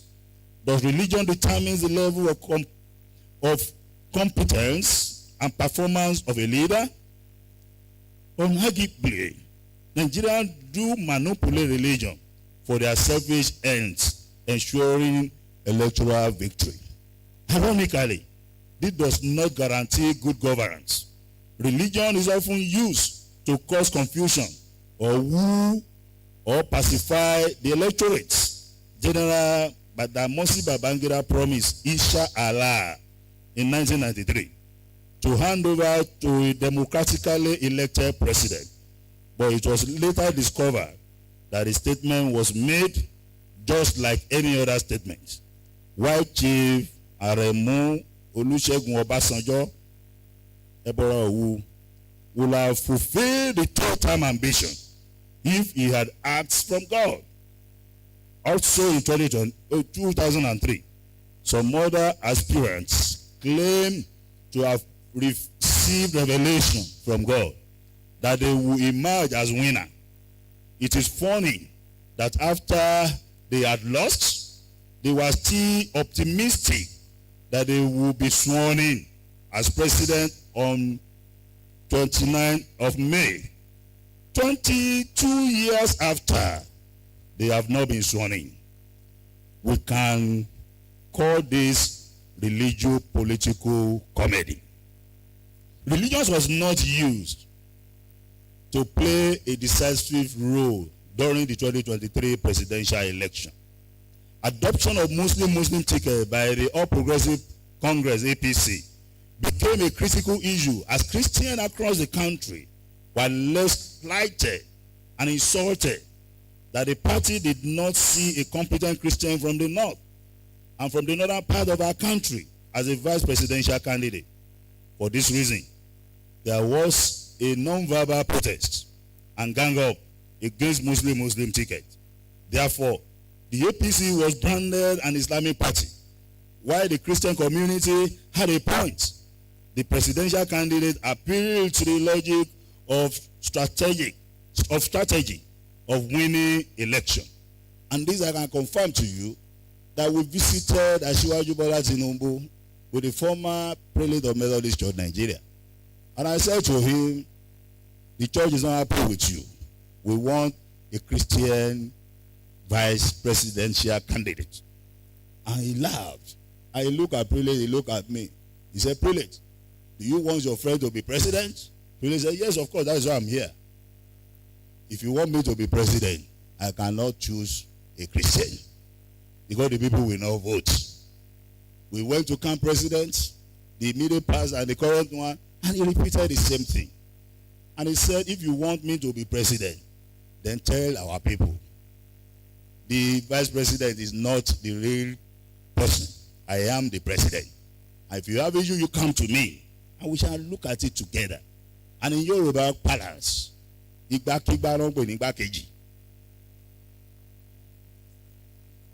while the Christian community had a point, the presidential candidate appealed to the logic of strategy of winning election, which is a game of number. He needed the support of Muslims in the north, who outnumbered the Christian to win. To be emphatic, it was very unlikely that the APC would have emerged victorious if a Christian was made the running mate. The water of politics was indeed in many ways murky. As the 2023 presidential election gathered momentum, one of which was the alleged hiring of fake bishops to witness the unveiling of Senator Kasim Shettima as the vice presidential candidate. But when I got to office as the executive secretary of NCPC, I invited the so-called fake bishops. Some of them are real bishops. It's only they don't have dioceses.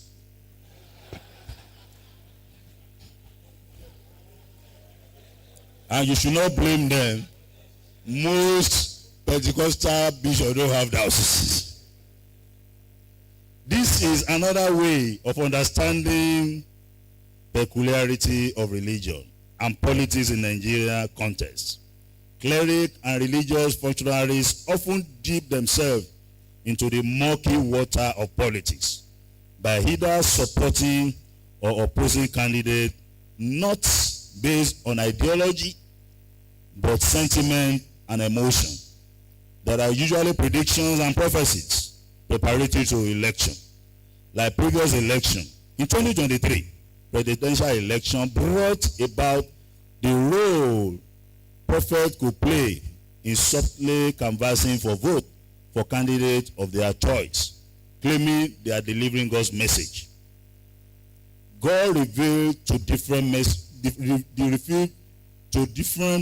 to different people and prophets about who will emerge as the president. Each of them saw who was going to win, whereas there can be only one winner. At the end of the electioneering process, the incumbent president, Senator Bola Ahmed Tinubu, won the election, while other contenders lost in spite of the predictive prophecies that favored them, that are in 2018. One of the ways of understanding is the possibility of those prophets not delivering God's message, but their own personal messages. God cannot be mocked, and he is not a politician. Therefore, political prophet must not drag God into murky water of politics in Nigeria or anywhere. It is not a crime for religious people, even clerics, to have preferred candidates, since they are citizens of the country who will be affected by the decision of those at the helm of affairs. In other words, citizens deserve good governance, hence the need to work towards actualizing it. Involvement of clerics in politics.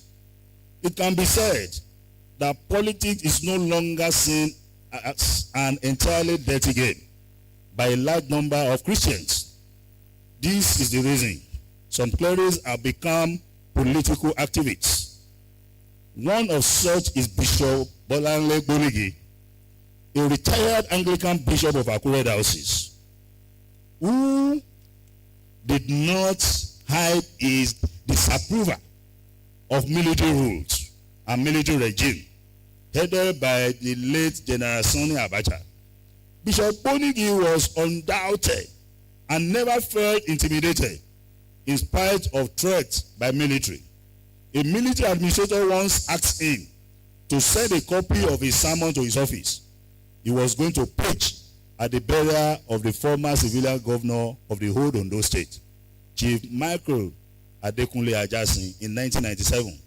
His response to this order was that the sermon was going to be inspired by the Holy Spirit. Immediately, he mounted the pulpit.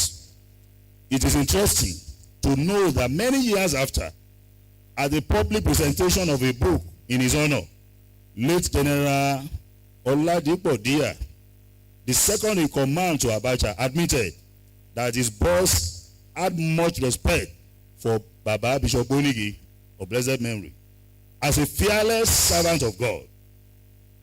As leaders of the Christian Association of Nigeria and head of churches, the likes of Cardinal Anthony Olubunmi Okoje, Cardinal John Onaekon, His Eminence Sunday Kofi Mbang, Most Reverend Peter Jasper Akinola were opposed to bad politics of the federal government, especially during the military era. And I also remember when I was a junior minister in Agbeni Cathedral, I delivered a message and I was told that I would be arrested the following day. I said, let them come and arrest me. I will say it again and again. But alas, nobody came to arrest me. There are also activists, clerics like Bishop Matthew Azankuka, Apostle John Suleiman, and others who are demonstrating political activism in their own local. Political activism does not suggest participation in party politics, but it could lead to it. This is apt to describe some prophet who at one time or the other got involved in party politics, not only as a member of the political party, but as a candidate in election. Notable among them is Pastor Tunde Bakari, who was running mate to General Muhammadu Buhari during the 2011 general election. Prior to this time, he had been consistent critic of successful government. Another cleric who had ventured into partisan politics is Professor Yemi Osibajo SAN, a former president of the Federal Republic of Nigeria. Osibajo, a senior pastor of the Redeemed Christian Church of God, was Attorney General and Commissioner of Justice in Lagos State between 1999 and 2007. The involvement of these religious leaders in politics might have been impelled by the desire to ensure good governance in the country. And at the moment, you know, we have Father Elia in Benue State, and we have Pastor Omar in Akwa Ibom. After an election, the oath of office is administered on whoever is elected or declared as such. The main thrust of the oath is the promise to act faithfully and in accordance with the Constitution of the Federal Republic of Nigeria. In doing this, the help of God is solicited, though religious leaders are not given specific role to play when oath is being administered. The mention of God's name, coupled with the holding of the scripture or any religious object, is enough to establish the invocation of the divine. Relation me submitted in 204. In the infiltration of religion into electoral process is consummated with thanksgiving by politicians in churches and mosques to acknowledge God's sovereignty and faithfulness, and for granting them victory, no matter how fraudulent the election might be. It has not been recorded in recent time that such people were prevented by religious leaders, who ideally should not be part of any fraud families submitted in 208. This has not been understood, and partisanship of religious leaders, and one needs to ask whether God, in his sovereignty, granted those dubious and questionable victory, or simply allow rigging, or as the omnipotent being, rigging is his handiwork. Conversely, thinking as the omnibenevolent God, he wouldn't have supported rigging. which is a form of evil.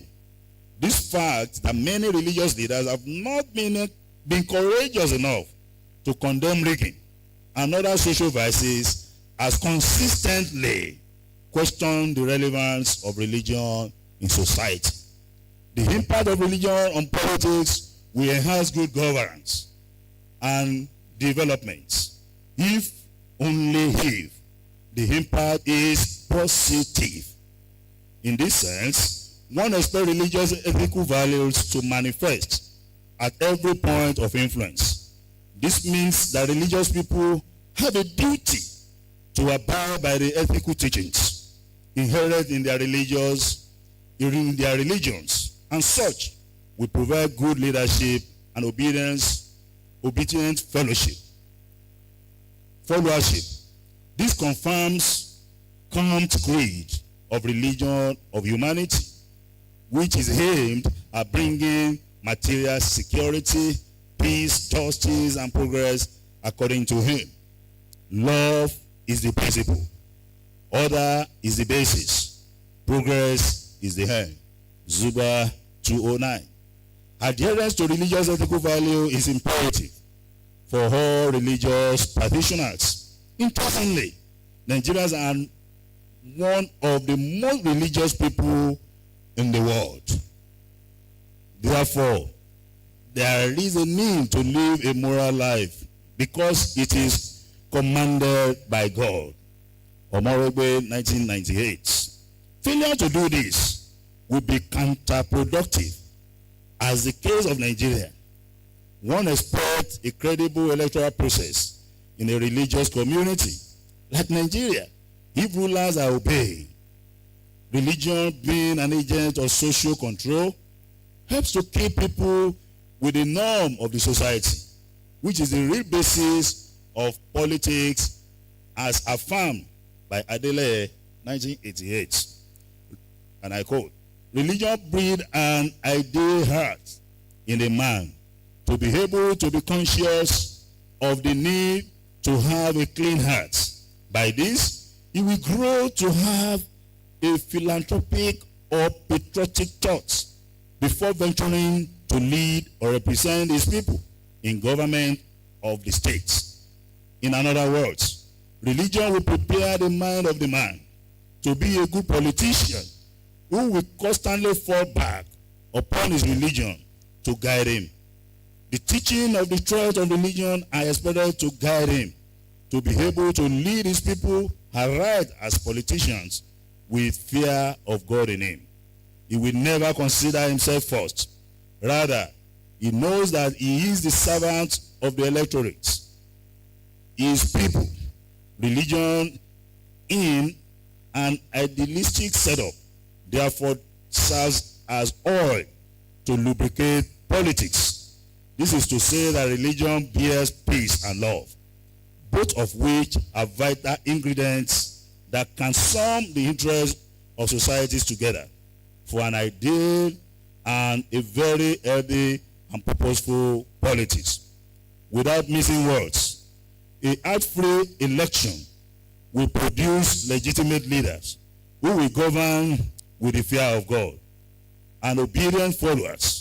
Achieving this will solve problems such as political instability, violence and insecurity, maladministration, retardation of growth and development, international stigmatization and apathy towards politics, which apparently are byproduct of electoral malpractices.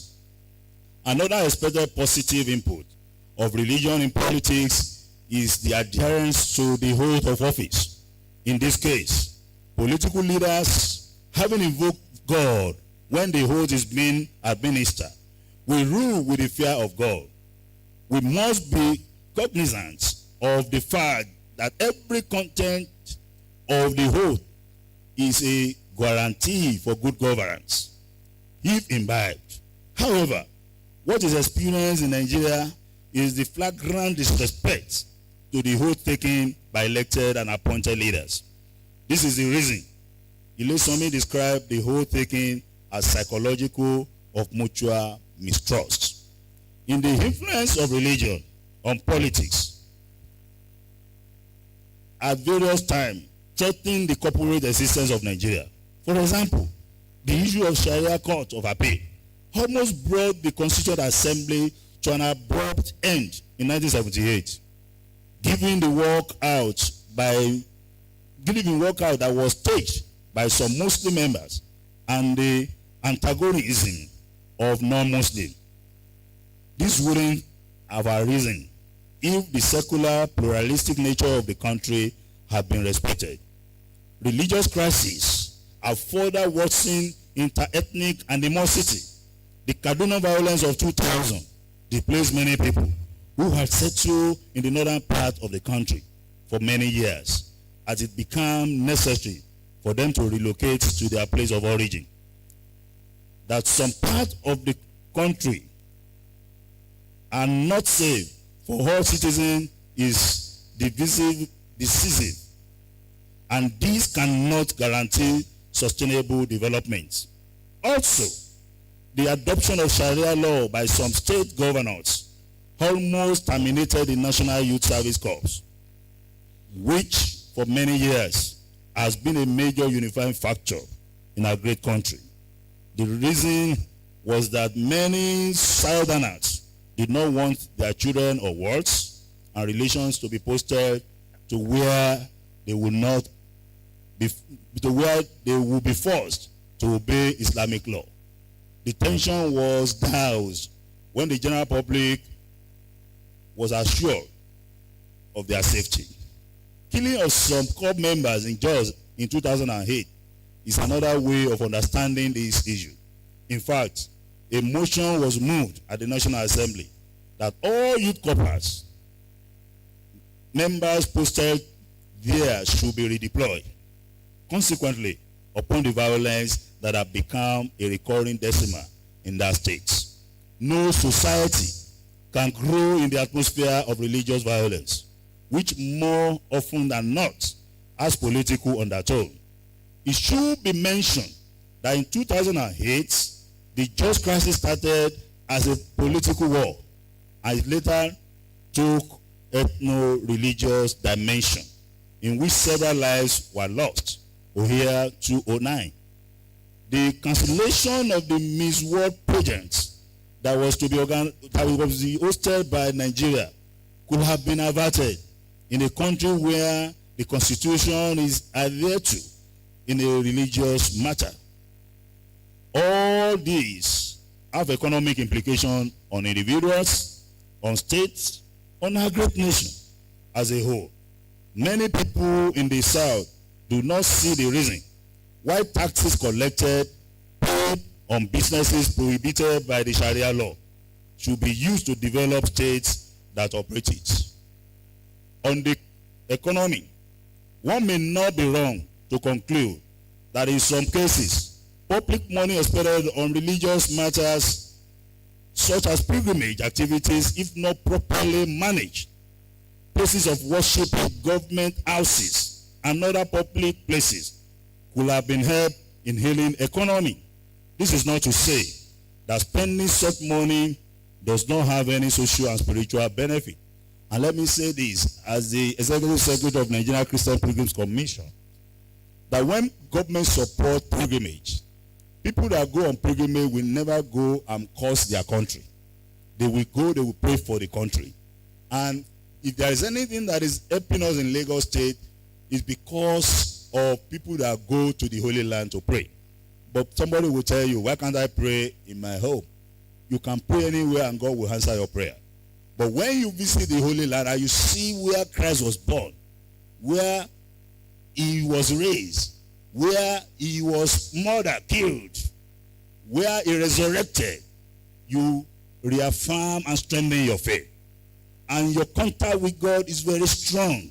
And that is why we'll continue to encourage government to support pilgrimage. But managers of same must do it with the fear of God. Because the fear of God is the beginning of wisdom. They are people of God. This is not to say that such spending does not have any social spiritual benefit. More often than not, public money is donated by political leaders to religious organizations as a subtle way of silencing those who may be critical of the activities of government of the day. And that depends on the individual. If you give any gift to the church, that does not mean when you sit under the message, we will not tell you the truth. Whether you bring your money or not, God has all the money in the world. He's the owner of the World Bank. He's the owner of the Central Bank. So if you bring money which is government money, it's our money.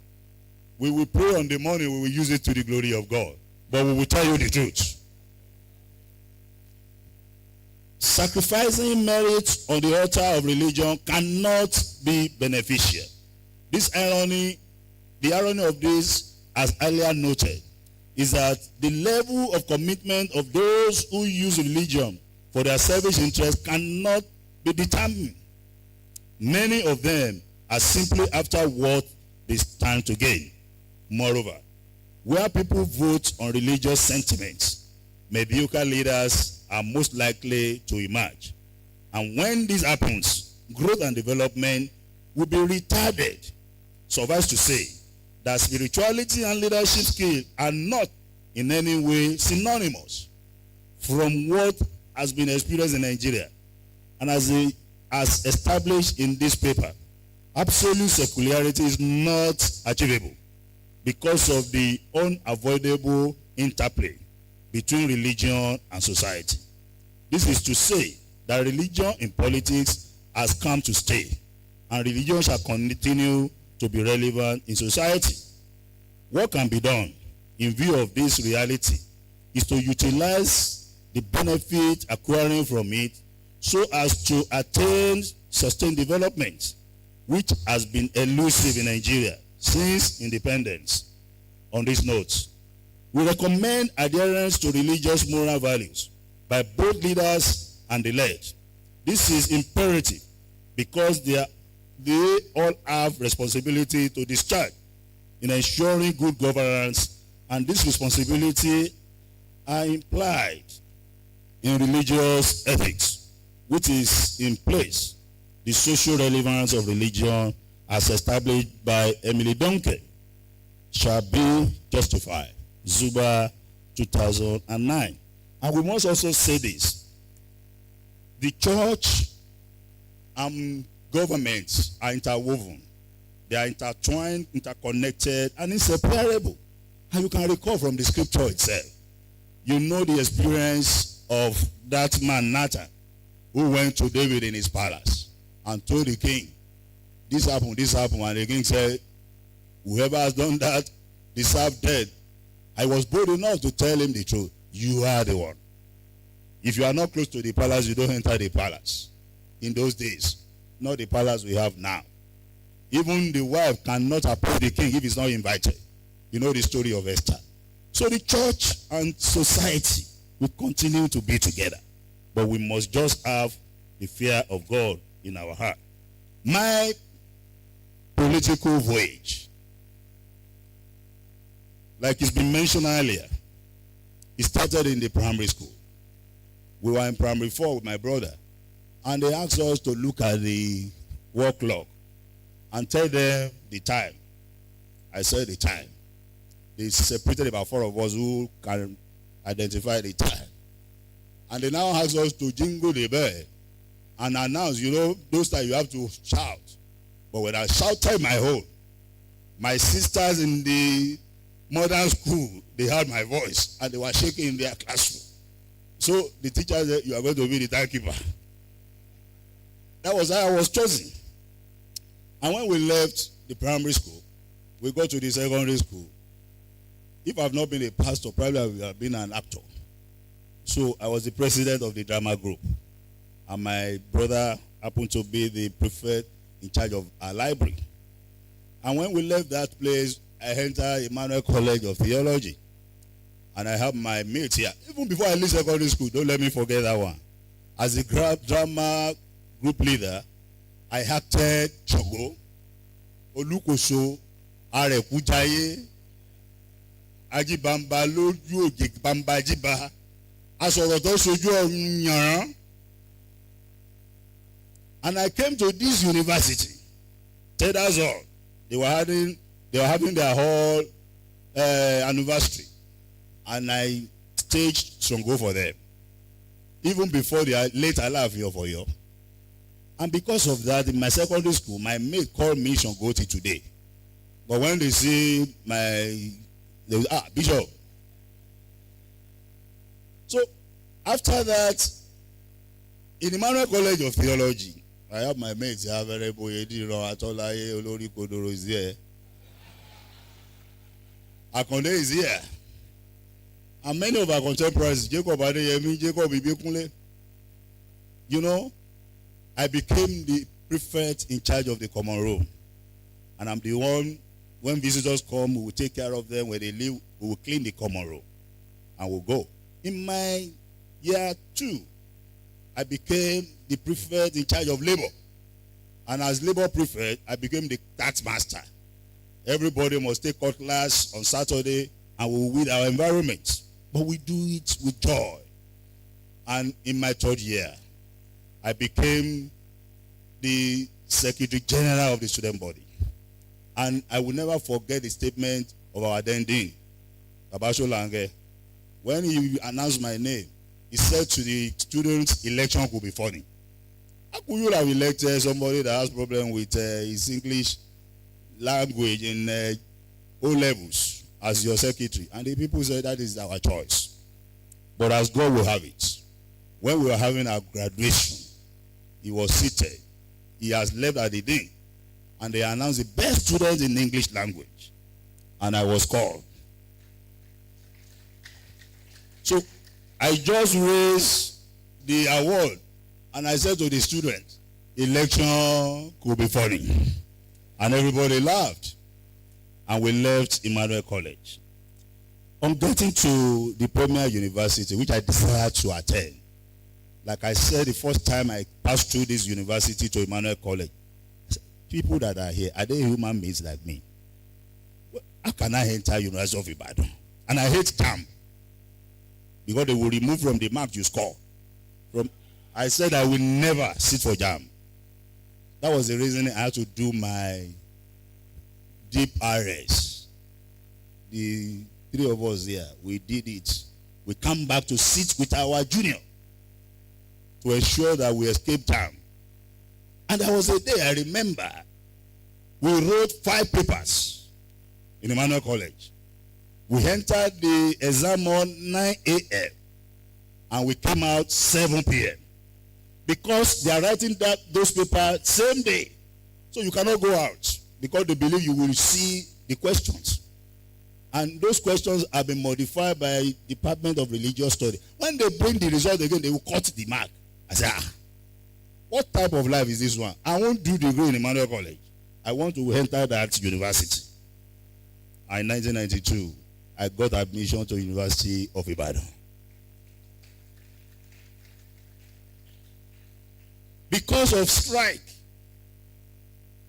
our program delayed for 2 more years. But nobody can cut my mark. And I remember in Professor Zuba's course, Ethics and Society, no, Religion and Society, I got 86. Until tomorrow, 86 is in my transcript. Nobody touched it. And it was just little mark that prevented me from making first class in religious studies. And I said to people, I am satisfied. Nobody can take this certificate. And the masters again. But in the departments, my 200 level, no office, 300 level, they made me the social prefect. And I was in charge of writing articles, pasting them, doing all such. And when we were to elect the presidents in our sets, like what my brother, my friend, my HOD, my professor said, we got a slogan. And we put that requested with a loud voice. And at the end of the day, I became the president of the department by the grace of God. Especially the man with a popular request. And I think that was not enough. the authority of UI banned activities of AFAS. AFAS is Association of Faculty of Art Students, because of what happened. So all the presidents in the faculty met, and they said they want a leader so that they will ban AFAS. And all of them elected me as their president. And I went to the vice chancellor and I said, we are now chained people. We want you to lift ban on AFAS. And the vice chancellor then said to me, since you are a minister of God, we are going to lift the ban. And the ban was lifted. And we conducted election. And some people said to me, we should not conduct that election. And that I should meet them at the SUB at 10:30 p.m. I told Ikeja of blessed memory, now my mate Ologba is here, I'm told Odulele is here, Bratoyin is here. I went to the SUB 10 p.m. so that I would go earlier. And when it was 10:30, I announced to them, STV is here. I want you to come out, to come and do what, because the election is tomorrow. And that election we hold. And alas, we held the election. And we put new ESCO of AFAS in place. So, leaving University of Ibadan, there were mates. You remember the Radical Brothers and the other guy. I discovered after 4 or 5 years, they were still loitering around, doing politics, nonsense. I said, Radical, are you okay? I've finished my master's. I've gotten married. You better move on with your life. And that is why today, you can help me to come and present this paper. Everything has its own time. And you must do the right thing at the right time. So I say to students, make sure you don't waste your time. If there is anything that is not given under any condition, it's time. It's equal to everybody. When your mate are sleeping, you cannot sleep if you want to excel. If you want to be recognized, not among the oi polloi, you want to be singled out, you must be serious with your life. While we were here, he knows, the chapel is here. There was nobody that sponsors us. We sponsor ourselves here. And every Saturday we'll come for marriage. And they will give us, I think, 15 naira for one marriage. So if you have 3, it's 150 naira. And they have one terrible cooler. They put rice for us, about 5 of us. The meat will not be more than this. But we are happy because we can eat jollof rice on weekend. Many students cannot eat it. But we graduated with it. We made good grades. And about 4 or 5 years ago, some of my friends are here. The head of department approached us that we should sponsor students who are indigenous but brilliant. And we pick 4 from 100 level to 400 level. We sponsor them. The students want to know us. I told them you cannot know us. When you are grown up, go and do likewise. So, after the university experience, now as a pastor, as a minister in Lagos State, I was posted to Trinity Church Council. And they asked me to be in charge of CAN. And my brother, Reverend Ariyo, is here. I'm told he's defending his PhD tomorrow. How you can see God. And yesterday, 2 of my friends also became associate professor. Adekoya, associate prof. Berikaya, associate prof. What a day to have this lecture. HOD, you are a lucky man. So, when we started all that, I started attending the meetings. I never took any office until after 7 years.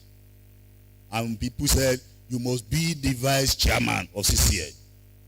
And in 3 months, my chairman was transferred out of Lagos State. I became acting chairman. And after I completed his tenure, I now became the substantive chairman. And we went into CAN. The man, Baba Oshewa, of blessed memory, died. So they needed to replace him. And politics came in again. He said, the man just came. How can he become the vice chairman of CAN? After 6 months, I became vice chairman of CAN. And as if it was not enough, when it was time for us to now become the chairman, I was not yet the bishop. Politics started. A lot of people want me to be chairman. Some people said no. And power came from national body in Abuja. They manipulated our election and they elected an elderly person, Baba Bambola of Beleze memory. And they now said what they can give to CCN is treasurer. And people said, STV can never be treasurer. No way, you won't accept it. Everybody said I should not. But my late wife said to me, dear, I see me like Bamodasi. Accept to be the treasurer. And I told them the following day, I have accepted. My own treasurer is not to be counting money. My minister of finance. So count your money, I will just sign. They were surprised that I would accept. But after the tenure of Baba Bambola, whom I served diligently, the man was prepared to die if I don't become the chairman. And at the end of the day, after 4 hours of politicking, I emerged victorious as the chairman of CAN in Lagos State.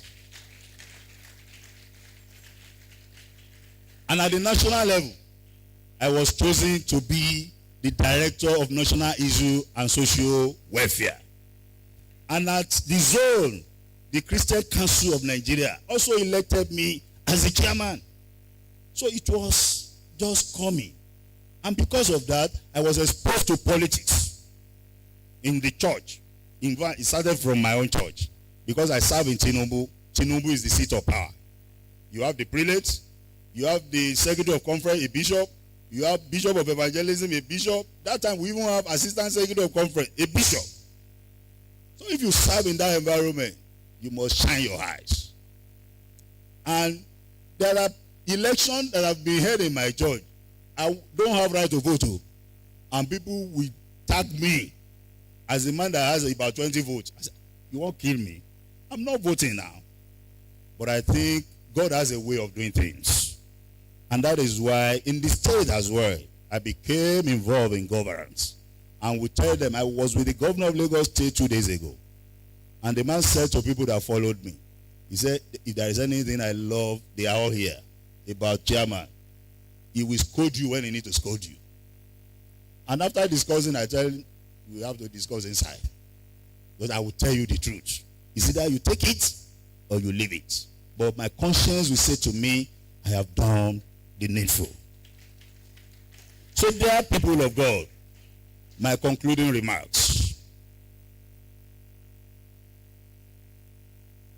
The interaction between religion and politics in Nigeria typifies the two sides of a coin. The implications are both positive and negative. On that note, the following are recommended. Government should, as a matter of necessity, handle religious matter with caution in order to prevent a recurrence of violence. Any country or society that is caught in the web of religious violence cannot experience social stability, unity, or integration, which are necessary conditions for development. More importantly, the Constitution should be rigorously adhered to, while manipulation of religion should be avoided by all stakeholders. Also, those who are found guilty of using religion to destabilize the society must be made to face the wrath of the law according to the sovereignty of their offenses, severity of their offenses. A major problem in Nigeria is non-application of rules of any kind. This is why many people commit religious crime with impunity. At this point, it is suggested that the judiciary should be given every necessary incentive to play its role fearlessly. The issue of sacred cow should not arise because the rule of law stipulates equality. It has been noted that much money is expended on government interference in religious matters at all levels, and this has always affected the hailing economy. As a matter of fact, money spent by government to finance religion will be more useful in the areas of job creation and sincere poverty alleviation. I say this, Everybody recall my statement when Asiwaju contested, and I was quoted out of context. I said God will punish me, or God will not be kind to me if I don't support him. And the reason why I said that was because of his antecedents in Lagos State from 1999 to 2007. And what has he done? This man ensured that we have a Thanksgiving service every first Sunday of the year. And it's now a mega program. Number two, he returned 13 missionary schools to us in 2000. And those schools are thriving now. They are the best in Lagos State. Apart from that, he was the first governor to start the Pilgrim's Commission, which I served in many ways. And for him, he's not a religious bigot. Recently, you saw what he has done, seen and attending the installation of the new Pope. That is that man for you. And by the grace of God, he's going to do more. You need to pray for him. And God gave him a wonderful woman. That woman is the Esther of our time. If you are close to her, you will know she's a praying warrior, a prayer warrior who kneel all the time. So what I said that time is my own personal statement. And I have a right to say it because I'm a political animal. Just like you seated. On the whole, the interplay of religion and politics in Nigeria has been established in this write-up. Without missing words, religion in politics could be of immense benefit, while at the same time, at the same time, it could be counterproductive, depending on how it is handled. It is on this ground that the foregoing recommendations are made. If all these are observed, religion will cease to be an agent of disunity and backwardness. Thus, development will no longer be a wishful thinking, and Nigeria will be an enduring democracy. Acknowledgements. I want to profusely thank God, the giver of life, for making this day a reality. It is not a living, it is only the living that can deliver lecture. I will not take this grace for granted.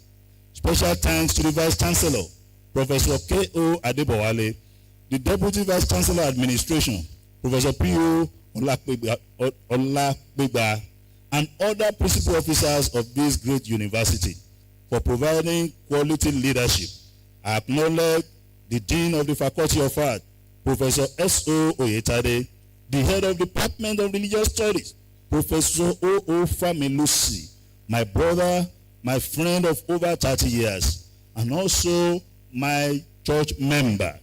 Professor Familusi was one of the executive members when I was the president of the department during 95-96 session. He ended up becoming my supervisor following the retirement of Professor Apempum Tsuba. I commend his leadership, his tenacity, his dedication, his doggedness, his forthrightness, which has launched our department into the limelight. If you want to clap, you should clap. I remember with nostalgia my undergraduate and postgraduate teachers and lecturers, notably Professor S.O. Abogunrin, Pastor Babs Mala, Reverend Father Joe Kenny, Professor M.Y. Nabofa, Bishop Professor J.O. Akao, Dr. G.A. Oshitelo, and Professor Dokas Akintule, all of blessed memory.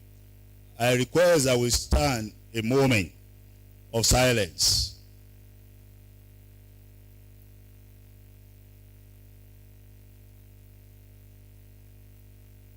May the souls of the departed rest in peace. May life perpetual shine upon them. And may the good Lord be with the families left behind. You may be seated. Dear people, I appreciate Dr. Olushola Olukunle, who called me from Canada 2 days ago and wished me well at this lecture. Venerable D.A. Alao Baba Peking, Professor Deji Ayegboyin, our father who studied in Ghana, and because of him, I ensured that my son studied in Legon. Archbishop Professor G.I. Lashebikan Onkulash, Chief S.K. Olajide, they all laid the foundation for my scholarship.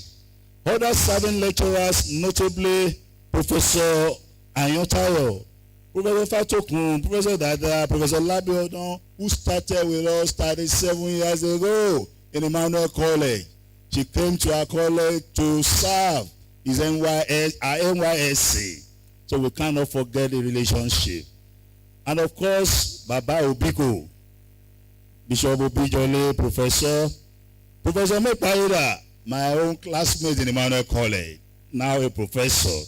Dr. Ramoye, now Associate Prof. Adekoya, Associate Prof. Borikaya, Dr. Okonlawon, okay. Badamosi and Bambushe deserve my gratitude. May our department continue to flourish.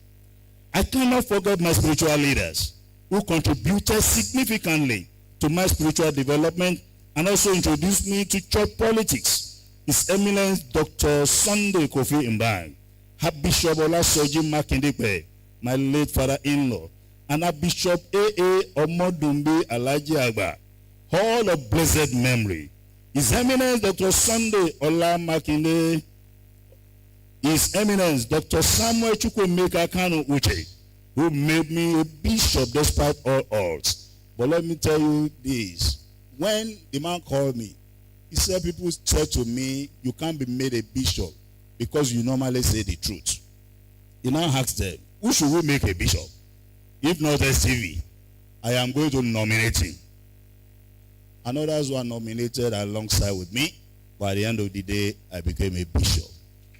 And some of them also are now bishops. And more people will still become bishop by the special grace of God.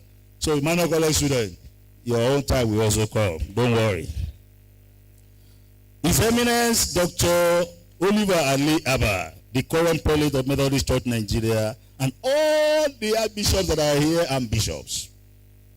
I'm told we have 22 bishops. More are coming, and there are some that come from Lagos. What else do we need in life? In your last of me, God bless you all. All our bishops, I recognize you. I appreciate you all. My first wife, Oluwafumilayo Adetifewa Adegbite of blessed memory. My wife, Adewumi Fadeke, Princess, and my children, Tayo, Tope, Tayo, and Kainde, mean so much to me. God bless all of you. Distinguished ladies and gentlemen, thank you for listening, and God bless you. Hakuna no.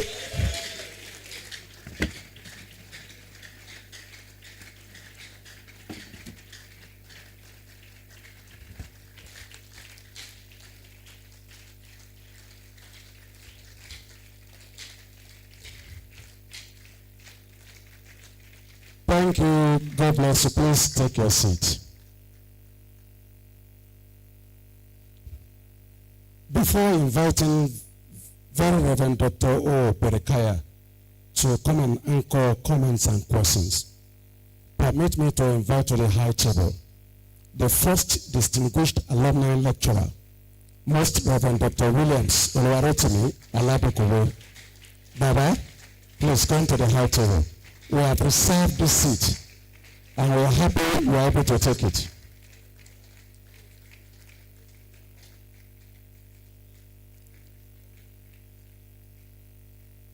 I want to recognize the presence of Professor Olasope, Director of Office of Alumni Relations. I want to recognize Dr. Shisaro from English Department. Permit me to use Venerable Dr. Oyedema to represent Bishop Adegbite's classmates at Emmanuel College. Instead of calling you, let me just use you. And I want to use Venerable Dr. Olobe to represent his classmate here in UI. want to specially recognize Bishop David Ademola Moradeyo, the Executive Chairman, Nigerian Pilgrimage Commission, Oyo State, and Methodist Bishop of Ogbomoso. Baba, you are welcome. I want to emphasize again that the Executive Chairman, CAN Lagos State is fully represented here by members of the executives. We have directors, we have coordinators of local government and LCDA. We welcome all of you. Dr. Olushola Tunde is here. We want to appreciate you. You have been so helpful. You are welcome, sir. Now I want to invite Venerable Dr. O.O. Berekaya to come and anchor questions and comments.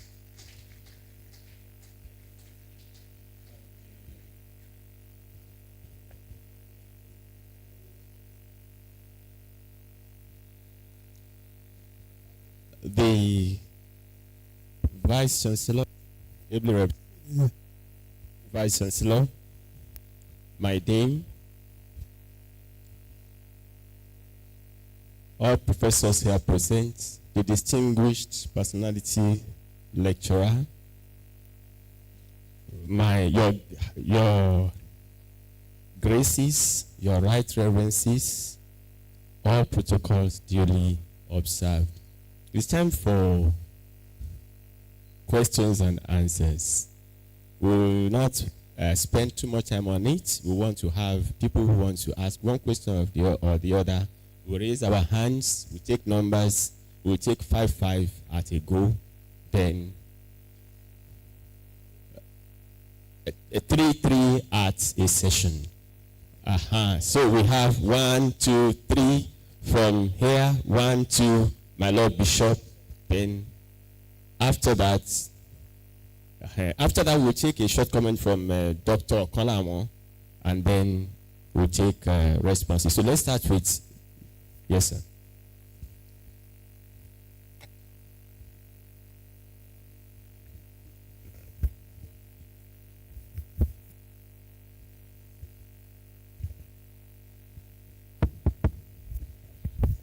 Hakuna matata. No shaking at all. Thank you very, very profound. And I just want to resonate with what you have said concerning politics at every level of our society. Men are political animals.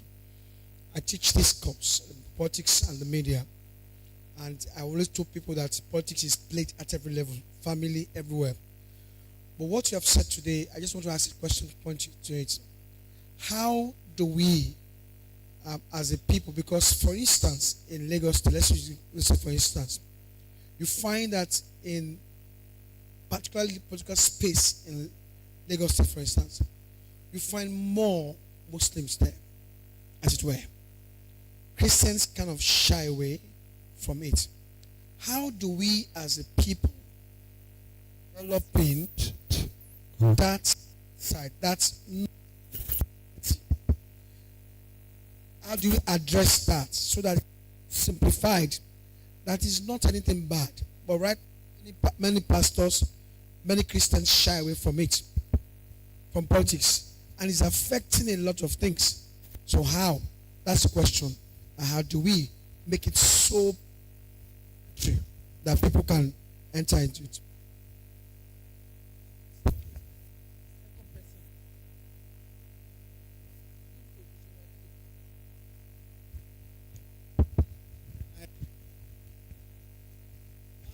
Is not a question, but I want to make comments. But before the comments, I want to really appreciate what my brother has done. He has represented our family well. And thank God, we became the first family that produced 2 bishops in Methodist. The third is in the waiting. Actually, I cannot agree with him less that the murky nature of Nigerian politics notwithstanding, we must navigate it together. Politics make people to get into position to control our resources. We must control it together. In Yoruba land, we say one thing. Oh, Sinibe, you are not there, and you are challenging them. How did you share it this way? Who prevented you from going there? And so we Christians, we should sit right, sit up, and be part of Nigerian politics. But we should play it well and right. That is my humble comment. The Right Reverend J.M.B. Ibekunle, please. The Right Reverend J.M.B. Ibekunle. I'm Pastor, yes. I'm Pastor ADEGBITE from Lagos. My question is this.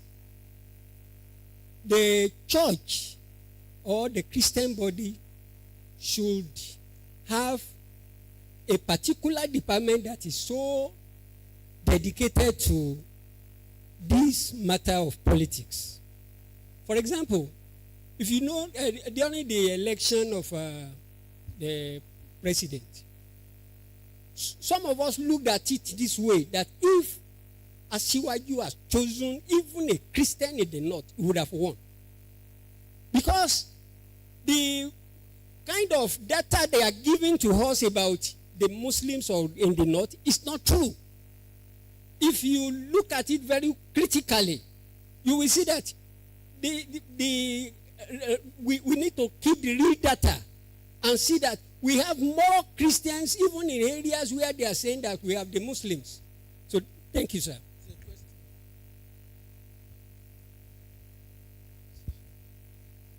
All protocols duly observed. First and foremost, I want to express appreciation to our friend who has not disappointed us. He now qualifies to be an erudite scholar, not just a bishop, not just an executive secretary of NCPC, but he now stands out among erudite scholars. And I'm very sure that in no distant time, this university will confer him with the professorship title. I'm sure of that. On behalf of those of us who study African religion, we want to appreciate the lecturer this morning because he has advocated for Ikeja, which will be national, where African tradition will also be recognized. So if you permit me, I will say a poem in Yoruba for him that SCV Adegbite Otiba Ebora Muti Yangan Otiba Olishaju Bipapo. Because it's not easy to be a churchman and also relate well, even with the president of the nation, to the extent that it is the president who has nominated him and appointed him to serve in this high office. So we are proud of you. You said God is not a politician. I have a challenge with that. Because God, to me, God is a politician. Because when you talk of politics, Aristotle said, politics is the science of governance. And if we'll go with that definition of Aristotle, you will see that God is in charge of governance. At a time, the Israelites were operating under theocracy. So to me, that makes God a politician. And that God also said somewhere in the Bible, Hosea chapter 8 verse 4, He said the people have set up kings that he did not choose. He said he did not know the kings they have chosen. So it means God rules in the affairs of men. So that made God a politician. So that's me. Then my own question is, which one started? Is it religion that started before politics, or politics started before religion?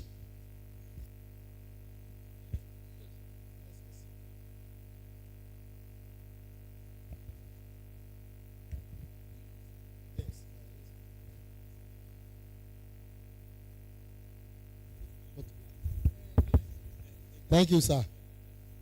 Hakuna Matata. Well, Apostle Chegunfale, we just came back from the primary election now, which my boss knows very well that I contest the election under the APC. We can't talk politics by mouth as a church until we are fully involved, because you can understand what is politics.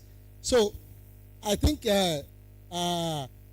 my chairman, he mentioned me, was involved in everything that we go through, right from the consultation. Then when we now got to the final point, because he will be able to explain to me the role that they play at the back door in the presence of on this lecture room. So, because at the end of the day, maybe I was asking myself, is it because I'm a pastor that I was said I should go and wait, and another Muslim person, even father, not have any role playing in the community to represent? Two, at the end of the day, we were able to be told that this is the candidate of the party, when other contestants were not even called out and said, this is the person we are nominating.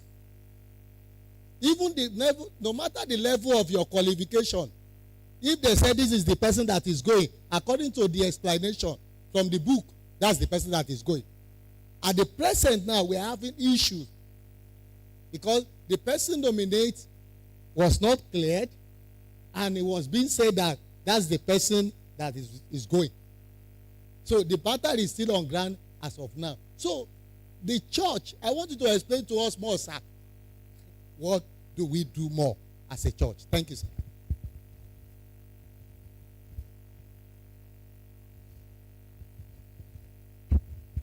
You're right, Reverend. You respond to the questions, but we want to also listen to a comment from Dr. Okolawon. While he's coming on, I just want to put this on a lighter mood. I'm very confident that our personality lecturer will do justice to this. We just came from seminary. He was our senior. He has graduated. So while he was at TUNDE, I and a few of my colleagues who went there visiting. We were having a program at TUNDE. We were a bit weary. So somebody passed a comment and said, these area boys in TUNDE and so on. You know what my colleague said? You know, we normally speak of you behind you. He said, just if you know I'm being too bad that this you want. And that speaks a lot. This is a man of God that he's not, he doesn't cast people away. He doesn't write people off. He doesn't tolerate any nonsense, but with that firmness, he's able to show the love of Christ, even to the most renegade in society.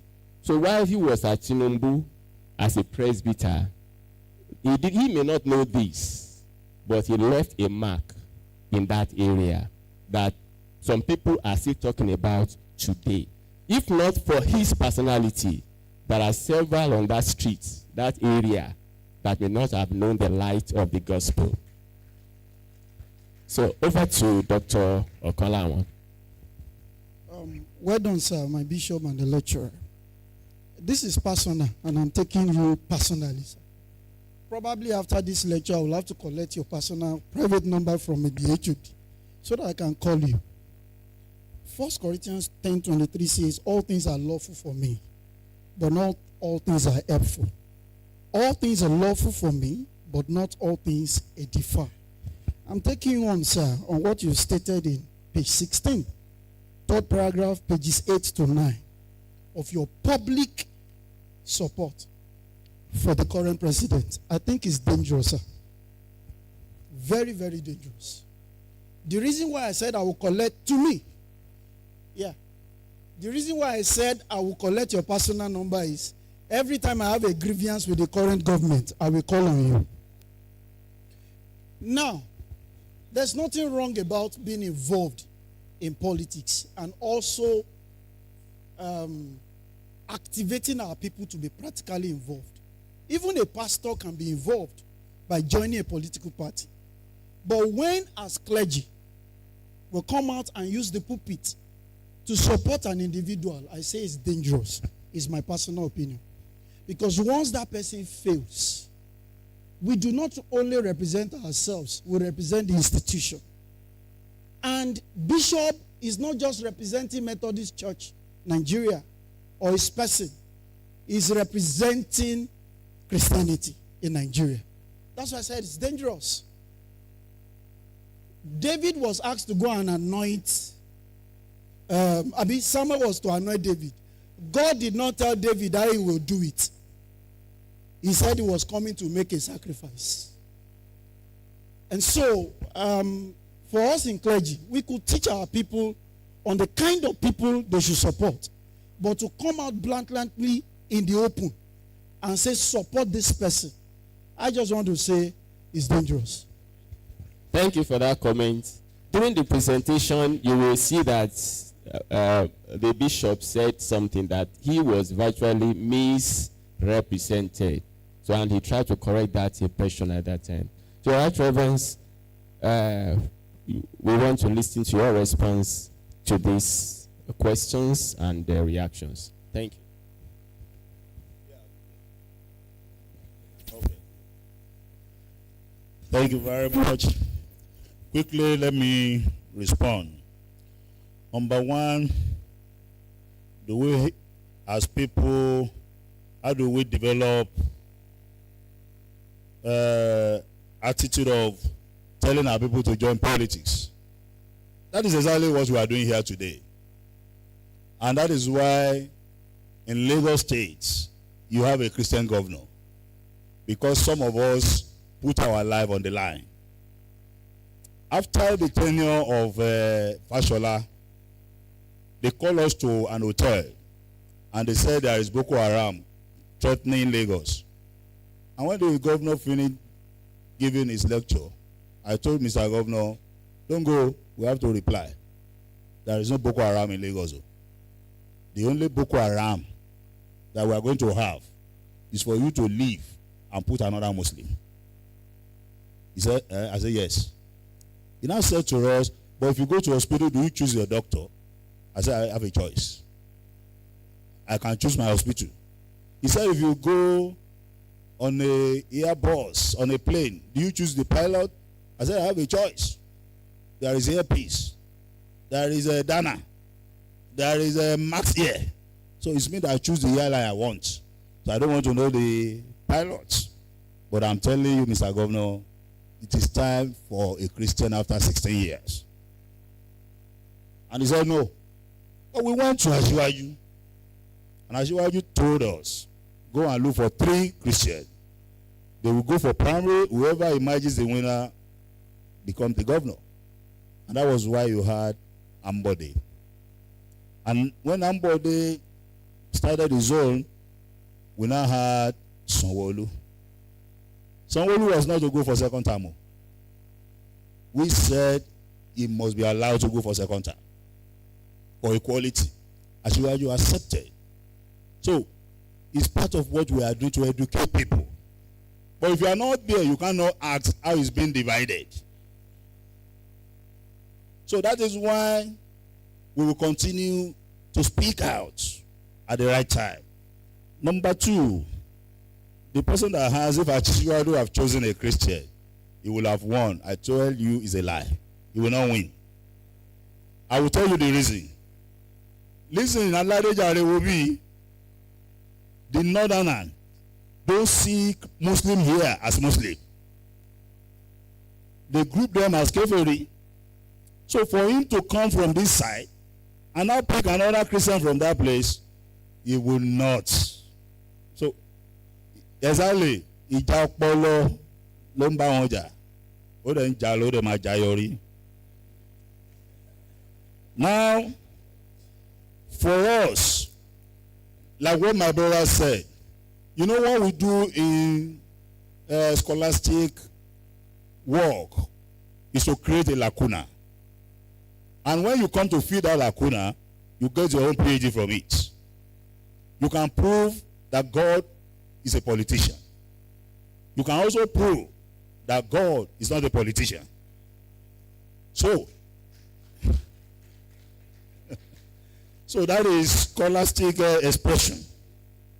Now, religion started before politics or politics before religion. You can prove the other way and you will still have your points. If you say God started man and men knew religion from the day they started, they were created. Because God normally come down to do what? To fellowship. And fellowship is what? Religion. And when you now want to say, what about politics? When God said to them, you can hit everything, oh. That one at the center, the woman ate, and the man also ate. Why do you do that? They started passing the buck, which we do today. The followers will talk about the leaders. Leaders will talk about the followers. So everybody is involved, both in politics and in religion. My brother, is it because you are a pastor that is why you are not chosen as the candidate to be counselor? It's part of politics. From Awolowo time, there is no primary election. It is selection. And when lists come from Abuja, you don't alter it. Just wait for your time. To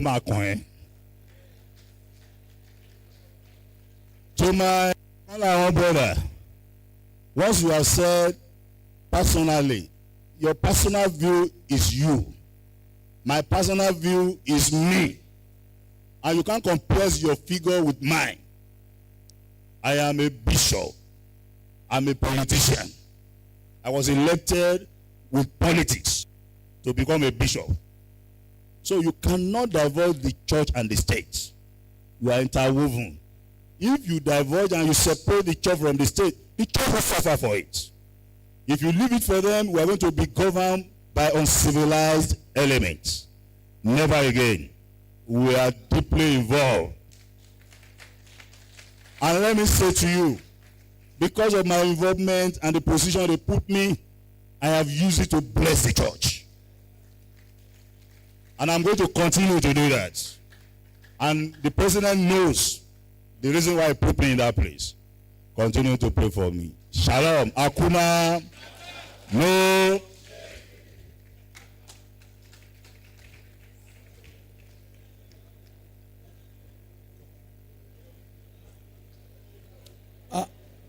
No question anymore. The Deputy Vice Chancellor, sir, it is now time to confer the special award on our distinguished guest lecturer.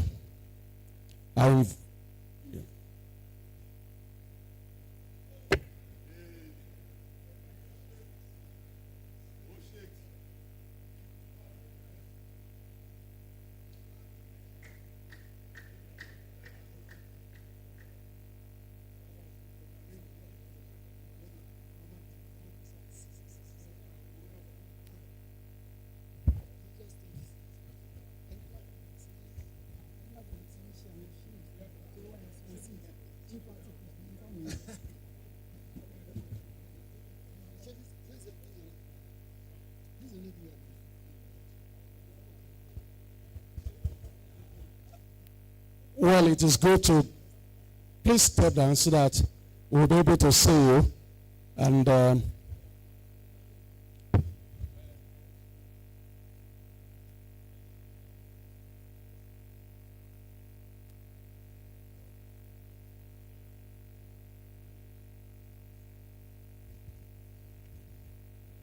Well, maybe next time we are gathered like this to make a presentation. Maybe it's a bishop that will be talking to a bishop.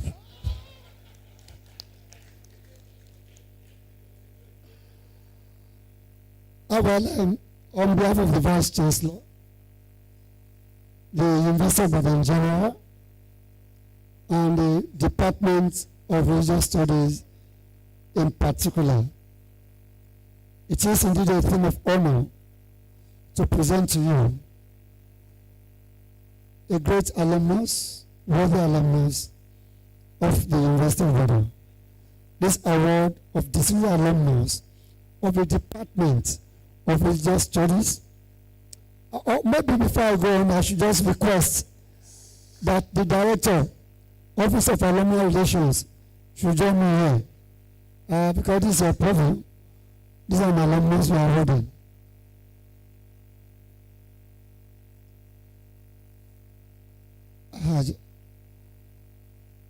So it's indeed a thing of honor to present this award of distinguished alumnus of the Department of Religious Studies.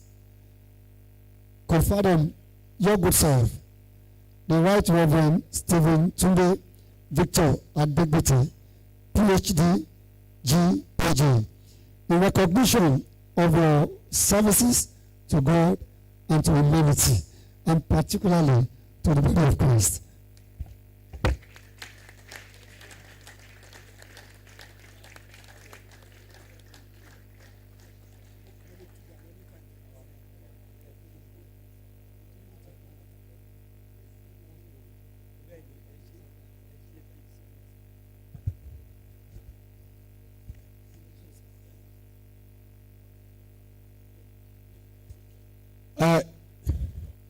I want to invite our grandfather here, Professor O.O. Lucas, to please come and present, to join them.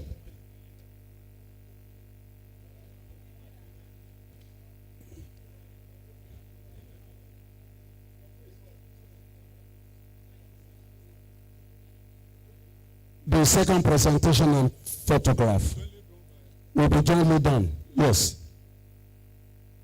Please put the second.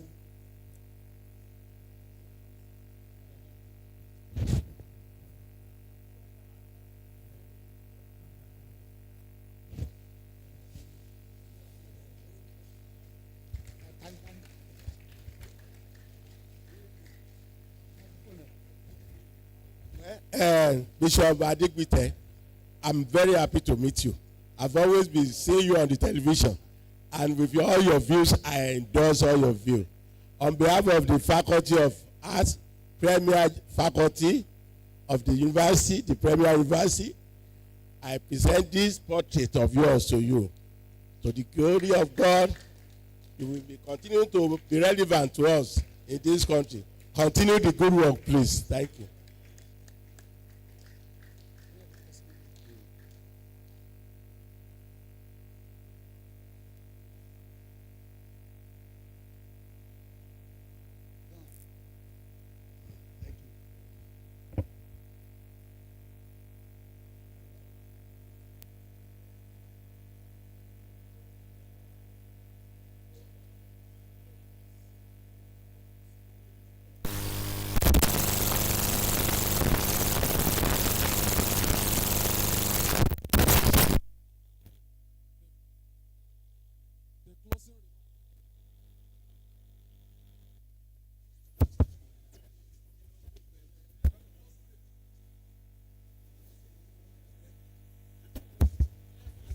The closing remarks.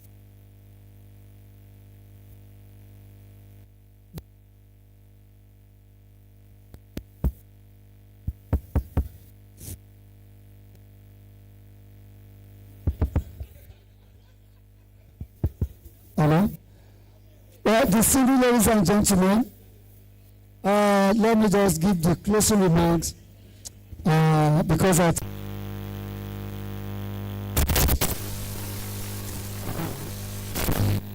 we want to profoundly appreciate lecturer of today, Bishop ADEGBITE for honoring the University of Ibadan and for honoring his department, the Department of Religious Studies. Lord Bishop, thank you so very much for coming around. We pray that the Almighty God will continue to be with you. Thank you very much, all our bishops, archbishops, all our friends who came from town here. We appreciate you for coming. God bless you all.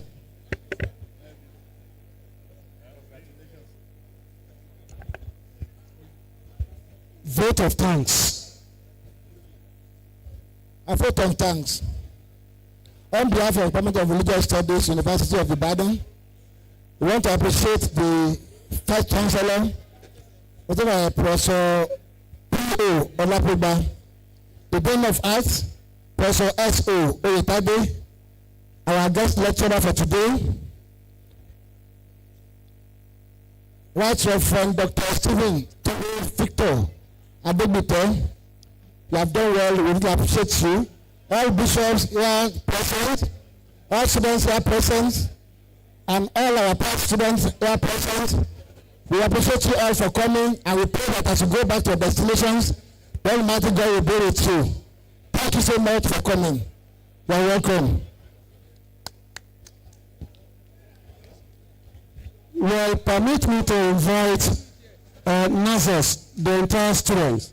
They have something to present to Right Reverend Dr. ADEGBITE. Please come very quickly. Please come. Please, NASOS, come as quickly as you can.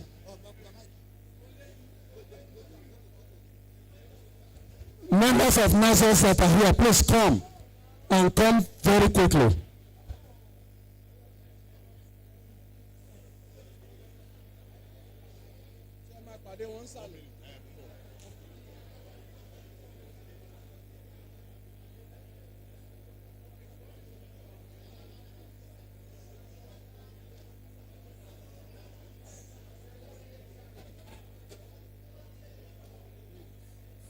National Association of Religious Studies Students, please come here.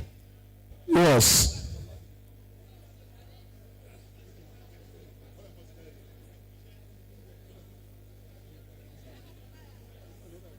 Moses, please.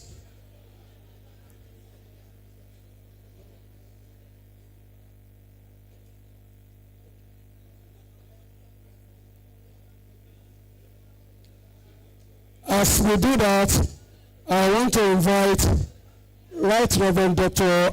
ADEGBITE to please come and give the closing prayer.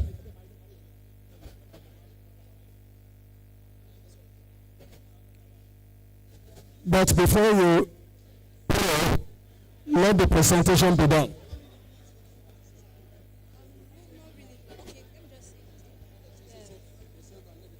Okay, good afternoon, sir. Oh, okay.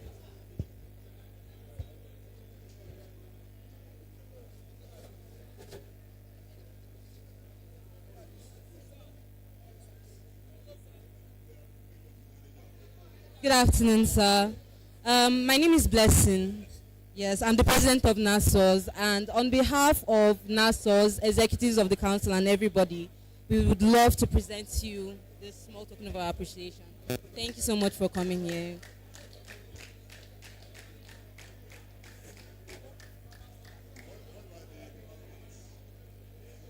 The student boy for the department. That is the national. Okay. But you know, we usually have the national one for this department. Okay, okay. So what is the project now? Are you not the president? What do you want me to do for the department? What's your plan?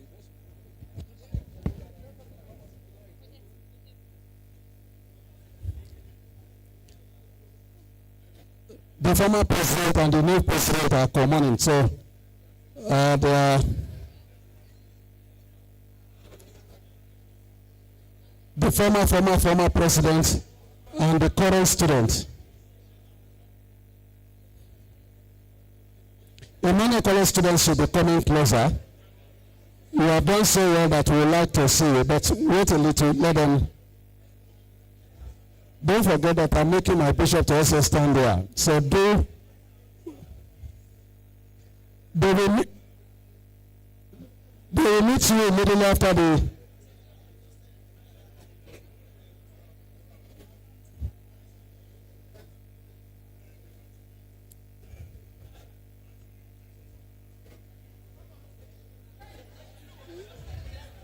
Okay, sorry, Nazos, go and meet outside so that after prayer you will see him. Nazos, please.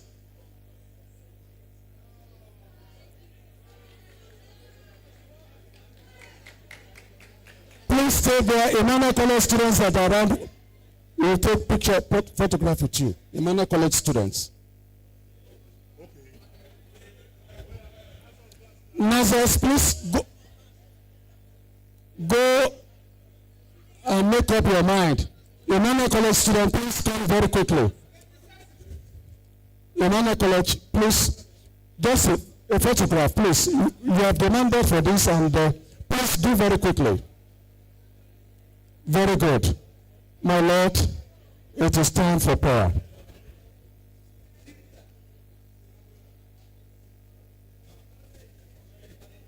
As that is being done, shall we all stand for prayers? Lord, Heavenly King and our God, we thank you for your presence among us this day, during this distinguished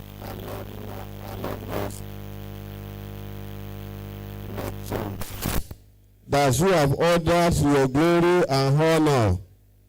Lord, the time has come that each of us will be going back to our various destinations.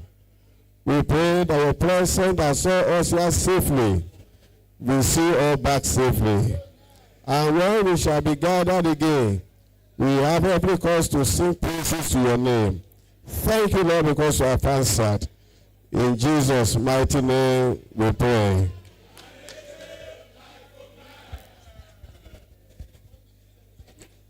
The national anthem. National anthem.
The UI anthem.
bless you.